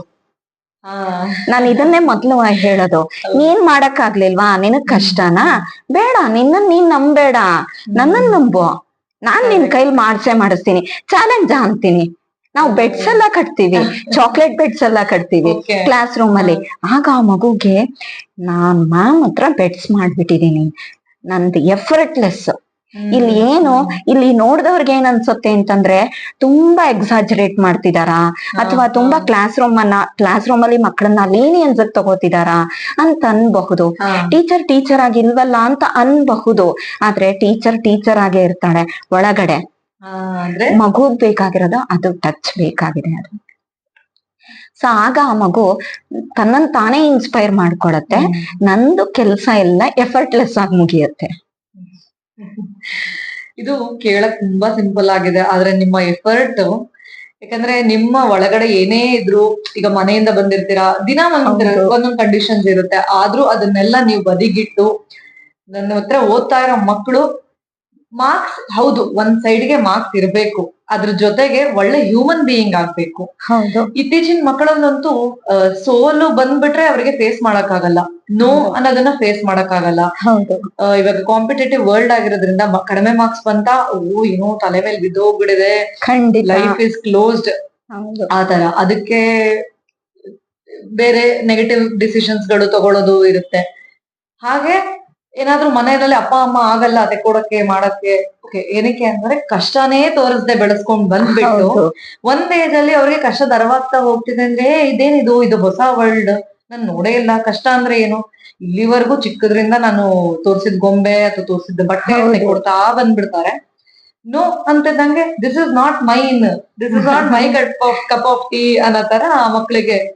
ಸೊ ಅಂತ ಮಕ್ಳಿಗೆ ಸೋಲು ಅಂದ್ರೆ ಈಗ ಬೇಡ, ಅಥವಾ ಮನೆಯಲ್ಲಿರೋಂತ ಕಷ್ಟಗಳನ್ನ ಇದನ್ನ ಹೆಂಗೆ ತಿಳಿಸ್ಕೊಡ್ತಾ ಬರ್ಬೇಕು, ಯಾವ ವಯಸ್ಸಿನಿಂದ? ಸೋಲನ್ನ ಸ್ವೀಕರಿಸೋದು ಅಂತಂದ್ರೆ ನನ್ನ ಒಂದು ಪರ್ಸನಲ್ ಎಕ್ಸ್ಪೀರಿಯನ್ಸ್ ಅನ್ನ ಹೇಳ್ತೀನಿ ಇಲ್ಲಿ. ನನ್ ಮಗ CA ಫೌಂಡೇಶನ್ ನ ಈಸಿಯಾಗಿ ಪಾಸ್ ಮಾಡ್ಕೊಂಡ್ಬಿಟ್ಟ. ಅದಾದ್ಮೇಲೆ ಇಂಟರ್ಮೀಡಿಯೇಟ್ ಹೋಗ್ಬೇಕಾಗಿತ್ತು. ಸೊ ಇಂಟರ್ಮೀಡಿಯೇಟ್ ಹೋಗ್ಬೇಕಾದಂತ ಒಂದು ಟೈಮ್ ಅಲ್ಲಿ ಮನೆಯಲ್ಲಿ ಸ್ವಲ್ಪ ವಾತಾವರಣ ಚೆನ್ನಾಗಿರ್ಲಿಲ್ಲ. ಅದು ನನಗೂ ಕೂಡ ಗೊತ್ತಿತ್ತು. ಬಟ್ ಆ ವಾತಾವರಣ ಸುಧಾರ್ಸಕ್ ಕೂಡ ನಾನು ಎಷ್ಟೇ ಪೊಟೆನ್ಶಿಯಲ್ ಆಗಿದ್ರೂನು ನನಗೆ ಆ ಟೈಮ್ ಬೇಕೇ ಬೇಕು. ಅವನಿಗೂ ಗೊತ್ತಿತ್ತು. ಹಾಗಾಗಿ ಅವನು ಎಕ್ಸಾಮ್ 15 days ಇಲ್ಲ 1 month ಇರುವಾಗ ಎಕ್ಸಾಮ್ ಫೀಸ್ ಅನ್ನು ಕೂಡ ಕಟ್ಟಾಗೋಗಿತ್ತು.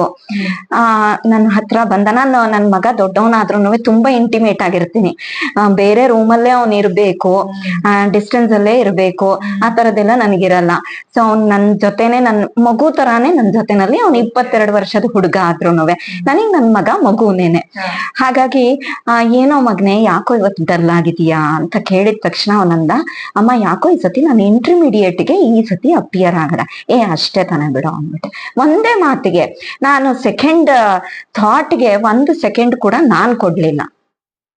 ಸೊ ಅವನಿಗೆ ಏನ್ ಅನ್ನಿಸ್ತು, ಅಮ್ಮ ಇಷ್ಟೊಂದು ಕಾನ್ಫಿಡೆನ್ಸ್ ಇಟ್ಬಿಟ್ಟಿದಾಳ ನನ್ ಮೇಲೆ, ಅಮ್ಮ ನಿಂಗ್ ಅಂತ ಅನ್ಕೊಂಡು ಮನಸ್ಸಿನಲ್ಲಿ, ಅಮ್ಮ ನಿಂಗ್ ಮೋಸ ಮಾಡ್ತಿದ್ದೀನಿ ಅಂತೇನು ಅನ್ಸ್ಲಿಲ್ಲ ತಾನೆ ಅಂತಂದ.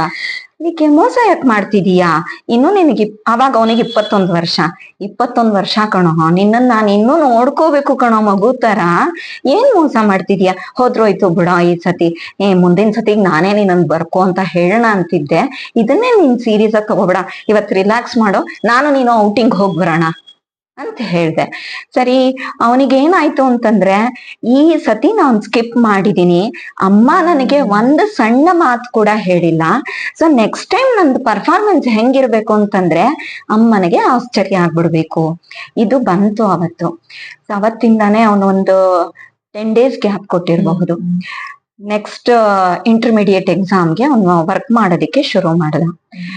ಅವನಿಗೆ ರಿಸಲ್ಟ್ ಯಾವ ತರ ಬಂತು ಅಂತಂದ್ರೆ, ರಿಸಲ್ಟ್ ಬಂದು 3 daysಗೆನೆ ಅವನಿಗೆ ಆರ್ಟಿಕಲ್ಶಿಪ್ಗೆ ಇಂಟರ್ವ್ಯೂ ಆಗಿ, ನನಗೆ ಗೊತ್ತಿಲ್ಲ 6 ದಿವಸದಲ್ಲಿ ಮಗ ಶಿಫ್ಟ್ ಆಗಾಯ್ತು.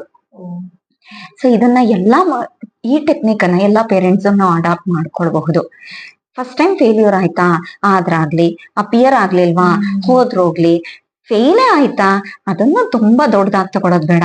ಯಾಕೆಂದ್ರೆ ಅದಕ್ಕಿಂತ ದೊಡ್ಡದು ಆ ಮಗು ಜೀವನ, ಆ ಮಗು ಮೆಂಟಲ್ ಹೆಲ್ತ್.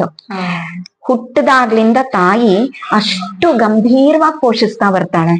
ಎದೆ ಹಾಲು ಕುಡಿಸಿ ಪ್ರತಿಯೊಂದು ಹೆಜ್ಜೆನಲ್ಲೂ ಬಿದ್ರೆ ನಾವು ಮಗು ಗೇಟ್ ಆಗೋಯ್ತು ಅಂತ ನೊಂದ್ಕೊಳ್ತೀವಿ. ಇವತ್ತು ಅಡಲ್ಟ್ಹುಡ್ ಬರ್ತಿದ್ದಂಗೆನೆ ನೀ ಅದನ್ ಮಾಡ್ದೆ, ನೀ ಇದನ್ ಮಾಡ್ದೆ, ಯಾಕೆ ಟಾಂಟ್ ಮಾಡ್ಬೇಕು, ರಿಯಲೈಸ್ ಮಾಡ್ಸೋಣ. ನಿಧಾನಕ್ಕೆ ರಿಯಲೈಸ್ ಮಾಡ್ಸಿದ್ರೆ ಆ ಮಗು ಖಂಡಿತ ಅರ್ಥ ಮಾಡ್ಕೊಳತ್ತೆ. ಇನ್ನೊಂದು, ಏನೇ ತಪ್ಪು ಮಾಡಿದ್ರುನು ತಾಯಿ ಆದವಳು ಮೊದ್ಲು, ನೀ ಈ ತರ ತಪ್ಪು ಮಾಡ್ದೆ, ಯಾಕೆ ಮಾಡ್ದೆ ನೀನು, ಕೇಳಕ್ಕೆ ಹೋಗ್ಬಾರ್ದು. ಒಂದು ಪಕ್ಷ ತಂದೆ ಕೇಳಿದ್ರು ನಡೆಯುತ್ತೆ, ತಾಯಿ ಮಾತ್ರ ಕೇಳಬಾರ್ದು. ಮಗನೇ, ನನಗ್ ಗೊತ್ತು ಅವನ್ ತಪ್ಪು ಮಾಡಿದಾನೆ ಅಂತ, ಅವ್ನ್ ಸುಳ್ಳು ಹೇಳ್ತಿದ್ದಾನೆ ಅಂತಾನು ನನಗ್ ಗೊತ್ತು. ಬಟ್ ತಾಯಿಗೆ ಪೇಶನ್ಸ್ ಹೇಗಿರ್ಬೇಕು ಅಂದ್ರೆ, ಮಗನೇ ನೀನ್ ತಪ್ಪು ಮಾಡಿಲ್ಲ ಅಂತ ಹೇಳ್ತಿದ್ಯಲ್ವಾ, ಐ ಬಿಲೀವ್ ಯು. ಒಂದೇ ಮಾತು, ನಾನ್ ನಿನ್ನ ನಂಬ್ತೀನಿ. So keep on telling this statement again and again. ಆ ಮಗುಗ್ ಅನ್ಸುತ್ತೆ ಹೊರಗಡೆ ಹೋಗಿ ಸೆಕೆಂಡ್ ಟೈಮ್ ಆ ಮಿಸ್ಟೇಕ್ ಮಾಡುವಾಗ ನನ್ನ ಅಮ್ಮ ನಂಬಿದ್ದಾಳೆ, let me not do, let me avoid this time at least. ಖಂಡಿತ ನಾವು ಮಕ್ಕಳಲ್ಲಿ ರೂಢಿಸಬಹುದು. ಆಗ ಇನ್ನೆವಿಟಬಲ್ ಆಗ ಆ ಮಗು ಆ ತಪ್ಪನ್ನ ಮಾಡ್ಬೇಕಾದಂತ ಒಂದು ಸಿಚುಯೇಷನ್ ಅಲ್ಲಿ ಇತ್ತು ಅಂತ ಇಟ್ಕೊಳ್ಳೋಣ. ಸೊ ಇವಾಗ ಡೈವರ್ಸ್ ಎನ್ವೈರನ್ಮೆಂಟ್ ಅಲ್ಲಿ ನಮ್ಮ ಮಕ್ಕಳು ಬೆಳೀತಿದ್ದಾರೆ. ಆಗ ಕೂಡ ಆ ಮಗು ಏನ್ ಗೊತ್ತಾ ಹೇಳುತ್ತೆ, ಅಮ್ಮ ನಾನು ಈ ತರ ಸಿಚುಯೇಷನ್ ಅಲ್ಲಿ ಇದ್ದೀನಿ, ನಾನು ಈ ತರ ಮಾಡ್ಬೇಕಾದ ಪರಿಸ್ಥಿತಿ ಬರ್ತಿದೆ, ಅಮ್ಮ ಪ್ಲೀಸ್ ಕ್ಷಮಿಸ್ಬಿಡು, ನೆಕ್ಸ್ಟ್ ಈ ತರ ಸಿಚುಯೇಷನ್ಗೆ ಎಂಟರ್ ಆಗದೆ ಇರಂಗ್ ಅವಾಯ್ಡ್ ಮಾಡ್ಕೊಳ್ತೀನಿ, ಈ ಸತಿ ನನ್ನನ್ನು ಕ್ಷಮಿಸ್ಬಿಡು. ಸುಳ್ಳೆ ಹೇಳಲ್ಲ ಆ ಮಕ್ಕಳು. ಸೊ ನನಗೇನ್ ಅನ್ಸುತ್ತೆ ಅಂತಂದ್ರೆ, ಒಬ್ಬ ಟೀಚರ್ ಆಗಿ ಅಥವಾ ಒಬ್ಬ ತಾಯಿಯಾಗಿ ಮಕ್ಕಳು ಸುಳ್ಳು ಹೇಳೋ ಲೆವೆಲ್ಗೆ ನಾವೇ ತಗೊಂಡು ಹೋಗ್ತಾ ಇದೀವಿ. ಆ ಮಗುನ ನಾನ್ ನಿನ್ನನ್ ನಂಬ್ತೀನಿ, ನೀನ್ ತುಂಬಾ ಒಳ್ಳೆ ಹುಡುಗಿ, ನೀ ತುಂಬಾ ಒಳ್ಳೆ ಹುಡುಗ, ನನ್ ಮಗ ಹಾಗ್ ಮಾಡಕ್ ಸಾಧ್ಯನೇ ಇಲ್ಲ, ನೀನ್ ನನ್ ಮಗಳು, ಸಾಧ್ಯನೇ ಇಲ್ಲ. ಇನ್ ಕೇಸ್ ಆಗಿತ್ತಾ ಇಗ್ನೋರ್ ಮಾಡೋಣ, ನೆಕ್ಸ್ಟ್ ಟೈಮ್ ಮಾಡ್ಬೇಡ ಅಷ್ಟೇನೇನೆ, ಹೋದ್ರೋಗ್ಲಿ ಬಿಡು, ನಾನ್ ತಪ್ಪು ಮಾಡಿಲ್ವೇನೆ ಅಂದ್ಬಿಟ್ರೆ ಮುಗ್ದೋಯ್ತು. ಆ ಮಗುಗ್ ಅನ್ಸತ್ತೆ ನನ್ನಮ್ಮನೂ ಮಾಡಿದಾಳೆ, ನಾನು ಮಾಡ್ದೆ, ಅವಳು ಬಿಟ್ಬಿಟ್ಲು, ಇವಾಗ ಸರಿಯಾಗಿದ್ದಾಳೆ, ನಾನು ಸರಿ ಹೋಗ್ತೀನಿ. ಸೊ ಇದೆಲ್ಲ ತುಂಬಾ ಸಣ್ಣ ಸಣ್ಣ ವಿಚಾರಗಳು, ಆದ್ರೆ ಇದು ಗಾಢವಾಗಿ ಪರಿಣಾಮ ಬೀರುತ್ತೆ ಮಗು ಜೀವನದಲ್ಲಿ. ನಾನು ಎಷ್ಟು ಹ್ಯೂಜ್ ರೆಸ್ಪಾನ್ಸಿಬಿಲಿಟಿಯನ್ನ ನನ್ನ ತಲೆ ಮೇಲೆ ಹಾಕೊಂಡಿರ್ತೀನಿ ಆಸ್ ಅ ಟೀಚರ್ ಆಗಿ ಅಂದ್ರೆ, ತಾಯಿ ಒಂದು ಮಗುವನ್ನ ಸಾಕ್ತಾ ಇದ್ರೆ, ಎರಡು ಮಗುವನ್ನ ಸಾಕ್ತಾ ಇದ್ರೆ, ನಾನು 40 to 50 ಚಿಲ್ಡ್ರನ್ ಅನ್ನ ಅಟ್ ಎ ಟೈಮ್ ಹ್ಯಾಂಡಲ್ ಮಾಡ್ಬೇಕು. ಅಷ್ಟೂ ಮಕ್ಕಳ ಹತ್ರನು ಇಂಟಿಮೆಸಿ ಕ್ರಿಯೇಟ್ ಮಾಡ್ಕೊಳ್ಬೇಕು ನಾನು. ಅಷ್ಟೂ ಮಕ್ಕಳು ನನ್ನನ್ನು ನಂಬಿ ಬರ್ಬೇಕು ನನ್ ಹಿಂದೆ. ಆಗ ಮಾತ್ರ ನನ್ನನ್ನ ನಂಬಿ ಅವರ ಮನಸ್ಸಿನಲ್ಲಿ ಇರುವಂತಹ ಹೇಳದೇ ಇರುವ ಸತ್ಯಗಳನ್ನ ಹೇಳೋದಕ್ಕೆ ಶುರು ಮಾಡ್ತಾರೆ. ಇದೆಲ್ಲ ಹೇಗೆ ಅಂತಂದ್ರೆ, ಒಂದು ನಂಬಿಕೆ ತರಿಸ್ಕೊಳ್ಳೋದಿದೆಯಲ್ಲ, ಆ ಪ್ರೋಸೆಸ್ ಮಕ್ಕಳ ಹತ್ರ ಎಸ್ಪೆಷಲಿ ಹೌದು ಬಹಳ. ಬಟ್ ಇದು ಒಂದು ಸತಿ ಯಾವುದೇ ಒಂದು ಕಲೆಯನ್ನು ಸಹ ಕರಗತ ಮಾಡ್ಕೊಂಡ್ರೆ ತುಂಬಾ ಸುಲಭ. ಹೌದು ಹೌದು. ಅದಕ್ಕೊಂದ್ ಚಿಕ್ಕ ಉದಾಹರಣೆ, ನನ್ ಮಗ ತುಂಬಾ ಚಿಕ್ಕವನ್, ನಾನು ಜಸ್ಟ್ 4 years ನಾವು. ಅವನು ಬಿ ನ ಪಿ ತರ ಬರ್ದು ಇದು ಬಿ ಅಂತ ಅಂದ. ನಾನು ಅಲ್ಲಪ್ಪ ಇದು ಪಿ ಇದು ಬಿ. ಇಲ್ಲ ಅಮ್ಮ ನಮ್ ಮ್ಯಾಮ್ ಹೇಳ್ಕೊಟ್ಟಿದ್ದಾರೆ ಇದೇ ಬಿ ಅಂತ. ಸೊ ಅಲ್ಲಿಗೆ ಟೀಚರ್ ಮೇಲೆ ಇರುವಂತ ಟ್ರಸ್ಟ್ ಎಷ್ಟಿದೆ ಅಂತಂದ್ರೆ, ಅವ್ರು ಕರೆಕ್ಟ್ ಆಗಿ ಹೇಳ್ಕೊಟ್ಟಿರ್ತಾರೆ, ಇದಕ್ಕೊಂಚೂರು ಕನ್ಫ್ಯೂಸ್ ಆಗಿರುತ್ತೆ. ಆ ಟೀಚರ್ ಮೇಲೆ ಇರುವಂತ ಟ್ರಸ್ಟ್ ಮಕ್ಕಳಿಗೆ ಎಷ್ಟಿದೆ ಅಂತಂದ್ರೆ, ಈ ತರ ನೀವ್ ಹೇಳೋಂತ ಕೇಸಸ್ ಅನ್ನ ತುಂಬಾ ನೋಡ್ಬಿಟ್ಟಿದೀನಿ ನನ್ನ ಒಂದು ಕೆರಿಯರ್ ಲೈಫ್ ಅಲ್ಲಿ. ಎಸ್ಪೆಷಲಿ ನಾನು ತುಂಬಾ ಇದನ್ನ ನೋಡಿರೋಂಥದ್ದು. ನಾನು ಒಂದು 10 years ನಾನು ವಿಲೇಜ್ ಏರಿಯಾನಲ್ಲಿ ಕೆಲಸ ಮಾಡಿದೆ. ಅಲ್ಲಿ ನನಗೆ ಸಿಕ್ಕಿದಂತಹ ಒಂದು ಅನುಭವ ಏನಿದೆ, ಅದು ನನ್ನ ಪ್ರೊಫೆಷನ್ ಅನ್ನ ಇಷ್ಟ ಪಡೋದಿಕ್ಕೆ ಅದೇ ಕಾರಣ. ಏನಂತಂದ್ರೆ, ಅಲ್ಲಿ ಪೇರೆಂಟ್ಸ್ ಅನ್ಎಜುಕೇಟೆಡ್ ಆಗಿರ್ತಾರೆ. ನೀವಿಲ್ಲಿ ಎಜುಕೇಟೆಡ್ ಪೇರೆಂಟ್ ಮಗುನ ಹ್ಯಾಂಡಲ್ ಮಾಡುವಾಗ ಆದಂತಹ ಒಂದು ಸಿಚುಯೇಷನ್ ಅನ್ನ ಶೇರ್ ಮಾಡಿದ್ರಿ. ಅಲ್ಲಿ ಪೇರೆಂಟ್ಸ್ ಅನ್ಎಜುಕೇಟೆಡ್. ಸೊ ಈ ಮಗುಗೆ ಏನಂದ್ರೆ ಸರ್ವಸ್ವವು ಟೀಚರೇನೆ.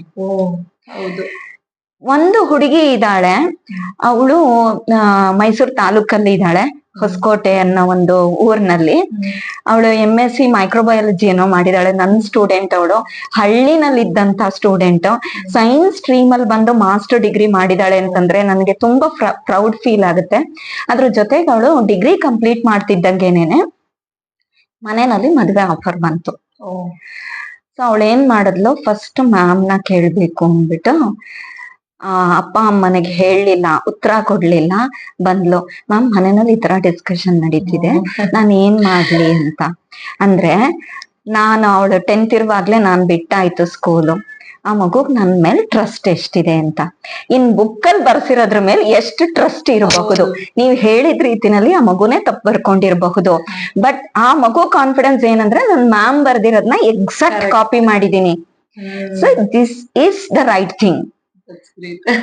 ಆಗ ಈ ಒಂದು ಸಿಚುಯೇಷನ್ ನೀವು ಕೇಳಿದಂತ ಪ್ರಶ್ನೆ ಎಷ್ಟು ಒಂದು ಆಳವಾಗಿದೆ ಅಂತಂದ್ರೆ, ಟೀಚರ್ ಅನ್ನೋರು ಎಂತ ರೋಲ್ ಅನ್ನ ಪರ್ಫಾರ್ಮ್ ಮಾಡ್ತಾ ಇದ್ದಾರೆ. ಆ ಮಗುಗ್ ಅಷ್ಟು ಕಾನ್ಫಿಡೆನ್ಸ್ ಬರ್ಬೇಕು ಅಂತಂದ್ರೆ ಆ ಮಗು ಟೀಚರ್ ಮೇಲೆ ಎಷ್ಟು ಡಿಪೆಂಡ್ ಆಗಿದೆ. ಅಮ್ಮನ್ ಅಪೋಸ್ ಮಾಡತ್ತೆ, ಟೀಚರ್ನ ಹೇಳಿದ್ ಸರಿ ಅಂತ ಹೇಳುತ್ತೆ ಅಂತ ಅನ್ನೋದಾದ್ರೆ ನಾನ್ ಎಷ್ಟು ರೆಸ್ಪಾನ್ಸಿಬಲ್ ಜಾಬ್ ಅನ್ನ ತಗೊಂಡಿದೀನಿ. ಹಾಗಾಗಿ ನಾನ್ ಕೇರ್ಲೆಸ್ ಆಗಿ ಆ ಮಗು ಹತ್ರ ಇರಂಗೇ ಇಲ್ಲ. ತಮಾಷೆ ಅಂದ್ರೆ ತಮಾಷೆಯಾಗೆ ಇರ್ಬೇಕು ಹೊರತು ಅದು ಸೀರಿಯಸ್ ಆಗ್ಬಾರ್ದು, ಸೀರಿಯಸ್ ಆಗೇ ಇರ್ಬೇಕು ಹೊರತು ತಮಾಷೆ ಆಗ್ಬಾರ್ದು. ಈ ಒಂದು ಎಳೆ ಆ ಟೀಚರ್ ಕ್ರಿಯೇಟ್ ಮಾಡಿದ್ರೆ ಆ ಮಗುಗೆ ಗುರು ಅನ್ನೋ ಭಕ್ತಿನೂ ಇರುತ್ತೆ. At the same time confidence, ನನ್ನಿಂದ ನನ್ ಗುರು ನಿಂತಿದ್ದಾರೆ, ಓಕೆ ನನ್ ತಪ್ಪೋ ಸರಿ ನಾವು ಮುಂದೆ ಹೋಗೋಣ ಅನ್ನೋದು ಒಂದು ಕಾನ್ಫಿಡೆನ್ಸ್ ಇರುತ್ತೆ. ಇದ್ರ ಜೊತೆಗೆ ಈಗೊಂದು ಇದು ಮಕ್ಳ ಮೇಲೆ ಬ್ಲೇಮ್ ಮಾಡೋ ಹಂಗೆ ಇಲ್ಲ. ಪೇರೆಂಟ್ಸು ಹಾಗೆ ಇರ್ತಾರೆ, ಮಕ್ಳು ಹಾಗೆ ಇರ್ತಾರೆ. ನೋಡ್ದಾಗೆಲ್ಲ ರೀಲ್ಸ್, ಮೊಬೈಲ್, ಟಿವಿ ಅಡಿಕ್ಷನ್ ಒಂದ್ ಸ್ವಲ್ಪ ವರ್ಷಗಳಾಯ್ತು. ಅದಾದ್ಮೇಲೆ ಈಗ ಮೊಬೈಲ್ ನಾವು ಕೇಳಂಗೆ ಇಲ್ಲ, ಬೇಕಾದಷ್ಟು ಆಪ್ ಗಳಿದೆ ಎಂಗೇಜ್ ಮಾಡೋದಕ್ಕೆ. ಫಿಸಿಕಲ್ ಆಕ್ಟಿವಿಟಿಗಿಂತ ಮೆಂಟಲಿ ಓಡ್ತಾ ಇರುತ್ತೆ ಮೊಬೈಲ್ ಅಲ್ಲಿ. ಸೊ ಮಕ್ಕಳಿಗೆ ಐಡಿಯಲ್ ಆಗಿ ಒಂದು ಸ್ವಲ್ಪ ಹೊತ್ತು ಕೂತ್ಕೊಳ್ಳಿ ಅಂತ ಅಂದ್ರೆ ಆಗದೇ ಇಲ್ಲ. ಆಗಲ್ಲ, ಬೋರ್ ಆಗ್ತಾ ಇದೆ, ಏನಾದ್ರು ಮಾಡ್ಬೇಕು. ಒಂದು ಪೇರೆಂಟ್ಸ್ ಯಾರಾದ್ರೂ ಜೊತೆಗಿರ್ಬೇಕು, ಇಲ್ಲ ಫ್ರೆಂಡ್ಸ್ ಜೊತೆ ಆಟ ಆಡ್ತಾ ಇರ್ಬೇಕು. ಚಿಕ್ಕ ಮಕ್ಕಳಿಗೆ ಒಂದ್ ಟೀನೇಜ್ ಅವ್ರಿಗೆ ಅವ್ರಿಗೊಂದು ಗ್ರೂಪ್ ಆಫ್ ಫ್ರೆಂಡ್ಸ್ ಇರ್ಬೇಕು, ಇಲ್ಲ ಏನಾದ್ರೂ ಒಂದು ಕನೆಕ್ಟೆಡ್ ಆಗಿರ್ಲೇಬೇಕು. ಸುಮ್ನೆ ಕೂತ್ಕೊಳ್ಳಿ ಅಂದ್ರೆ ಆಗೋದಿಲ್ಲ. ಇದನ್ನ ನೀವು ಹೇಗೆ ಮಕ್ಕಳಲ್ಲಿ ನೋಡಿದೀರಾ, ಹೇಗೆ ಬದಲಾವಣೆ ತರಬಹುದು? ಇದನ್ನ ಟೀಚರ್ ಆಗಿ ಹೇಗೆ ಹ್ಯಾಂಡಲ್ ಮಾಡೋದು ಅನ್ನೋದಕ್ಕಿಂತ ಇದರಲ್ಲಿ ಪೇರೆಂಟ್ಸ್ ರೋಲ್ ಜಾಸ್ತಿ ಇರುತ್ತೆ. ಸೊ ಟೀಚರ್ ಆಗೋ ಕೆಲವು ಮೆಥಡ್ಸ್ ಅನ್ನ ಅಡಾಪ್ಟ್ ಮಾಡ್ಕೊಳ್ಬಹುದು, ಅದನ್ನ ಆಮೇಲೆ ಹೇಳ್ತೀನಿ. ಫಸ್ಟ್ ಪೇರೆಂಟಲ್ ರೋಲ್ ಅನ್ನ ಹೇಳ್ತೀನಿ. ಈಗ ನಿಮಗಿಂತ ನಾನು ಓಲ್ಡರ್ ಜನರೇಷನ್. ಸೊ ನನ್ನ ಟೈಮ್ ಅಲ್ಲಿ ನಮ್ಮ ಮನೆಯಲ್ಲಿ ನನಗೆ 13 ವರ್ಷ ಅಂತ ಅನ್ಸುತ್ತೆ, ಅಲ್ಲಿವರೆಗೂ ನನಗೆ ಟೆಲಿವಿಷನ್ ಇರ್ಲಿಲ್ಲ.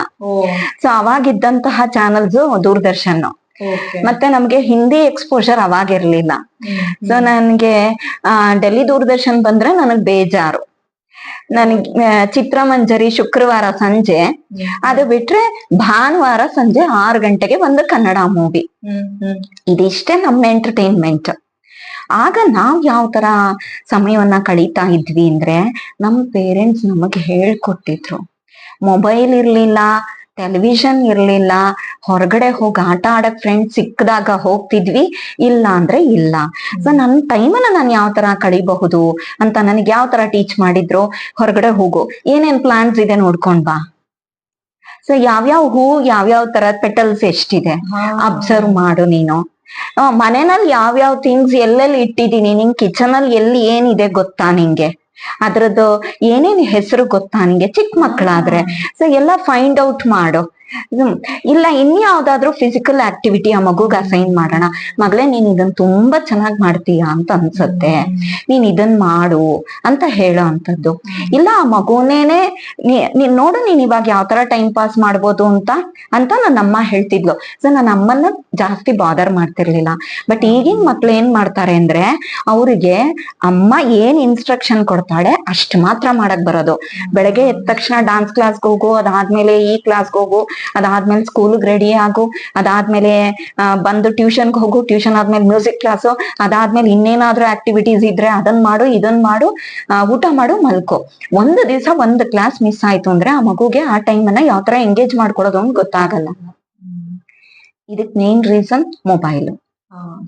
ನಾವು ಆಟೋಮೆಟಿಕ್ ಆಗಿ ಆ ಮಗು ನನಗ್ ಬೋರ್ ಅಂದ ತಕ್ಷಣ ನನಗ್ ಕಾಟ ಕೊಡಬಾರ್ದು ಅಂತ ಆ ಮಗು ಕೈಗೆ ಮೊಬೈಲ್ ಕೊಟ್ಬಿಡ್ತೀವಿ, ಕೊಟ್ಬಿಟ್ಟು ಕೂರಿಸ್ಬಿಡ್ತೀವಿ. ಮತ್ತೆ ಪೇರೆಂಟ್ಸ್ ಇನ್ನೊಂದು ಅಡಿಕ್ಷನ್ ಏನಪ್ಪಾ ಅಂತಂದ್ರೆ ವಾಚಿಂಗ್ ಸೀರಿಯಲ್ಸ್ ಅಂಡ್ ಮೂವೀಸ್. ಇದು ಮೀಡಿಯೋಕರ್ ಫ್ಯಾಮಿಲೀಸ್ ಅಲ್ಲಿ ಖಂಡಿತ ಇದೆ ಇದೊಂದು ಅಡಿಕ್ಷನ್. ಸೊ ಆಗ ಏನ್ ಮಾಡ್ತಾರೆ, ಅವ್ರ ಮಗು ಕಾಟದಿಂದ ಎಸ್ಕೇಪ್ ಆಗ್ಬೇಕು, ಕೊಟ್ಬಿಟ್ಟು ಕೂರಿಸ್ಬಿಡ್ತಾರೆ. ಸೊ ಮೊಬೈಲು ಇರ್ಲಿಲ್ಲ ಒಂದ್ ದಿವ್ಸ, ಆ ಮಗು ತಲೆ ಕೆಟ್ಟು ಹೋಗುತ್ತೆ, ಏನ್ ಮಾಡ್ಬೇಕು ಗೊತ್ತಾಗಲ್ಲ. ಆ ಮಗುಗೆ ತನ್ನದೇ ಆದಂತಹ ಒಂದು ಆಕ್ಟಿವಿಟಿಯನ್ನ ನಾನು ರೂಢಿಸ್ಕೋಬೇಕು. ಇಲ್ಲ ನಾನು ಸುಮ್ನೆನಾದ್ರೂ ಕೂತಿರ್ಬಹುದು, ಇವತ್ ಬೆಳಗ್ಗೆಯಿಂದ ಏನೇನಾಯ್ತು ಅಂತ ನೆನೆಸ್ಕೊಂಡು. ಇದನ್ನ ಹೌ ಟು ಫೇಸ್ ಬೋರ್ಡಮ್ ಅಂತ ಹೇಳ್ತೀವಿ. ಬೇಜಾರನ್ನ ಯಾವ ತರ ಫೇಸ್ ಮಾಡೋದು ಅನ್ನೋದೇ ಗೊತ್ತಿಲ್ಲ ಆ ಮಗುಗೆ. ಸೊ ಎಲ್ಲಾ ಟೈಮಲ್ಲೂ ಆ ಮಗು ಬ್ಯುಸಿ ಆಗಿರೋದು ಕಲ್ತ್ಬಿಟ್ಟಿದೆ, ಆಕ್ಟಿವ್ ಆಗಿದೆ. ಆ ಮಗುಗೆ ನಾನು ಏನೂ ಮಾಡಕ್ಕೆ ಇಲ್ದೇ ಇದ್ದಾಗ ಯಾವ ತರ ನನ್ನ ಲೈಫ್ ನ ಲೀಡ್ ಮಾಡ್ಬೇಕು ಅನ್ನೋದೇ ಗೊತ್ತಿಲ್ಲ. ಸೊ ಇದು ತುಂಬಾ ಪೆಥೆಟಿಕ್ ಕಂಡೀಷನ್ ಇವತ್ತಿನ ದಿವಸದಲ್ಲಿ. ಹೌದು. ಇದನ್ನ ಪೇರೆಂಟ್ಸ್ ಟೀಚ್ ಮಾಡ್ಲೇಬೇಕು ಆ ಮಗುಗೆ. ಸ್ವಲ್ಪ ಹೊತ್ತು ನೀನು ಬೆಳಗ್ಗೆಯಿಂದ ಏನೇನಾಯ್ತು ಅನ್ನೋದನ್ನ ನಿನ್ನ ಮನಸ್ಸಿನಲ್ಲೇನೆ ನೀನ್ ಮೆಲುಕ್ ಹಾಕು. ಅಮ್ಮ ಏನ್ ಮಾತಾಡಿದ್ಲು, ಅಪ್ಪ ಏನ್ ಮಾತಾಡಿದ್ಲು, ಟೀಚರ್ಸ್ ಏನ್ ಮಾಡಿದ್ಲು, 10 ಮಿನಿಟ್ಸ್ ನಿನಗ್ ಟೈಮ್ ಕೊಡ್ತೀನಿ ಅಂದ್ರೆ ಆ ಮಗು ಖಂಡಿತ ಕೂತ್ಕೊಳ್ಬೇಕು.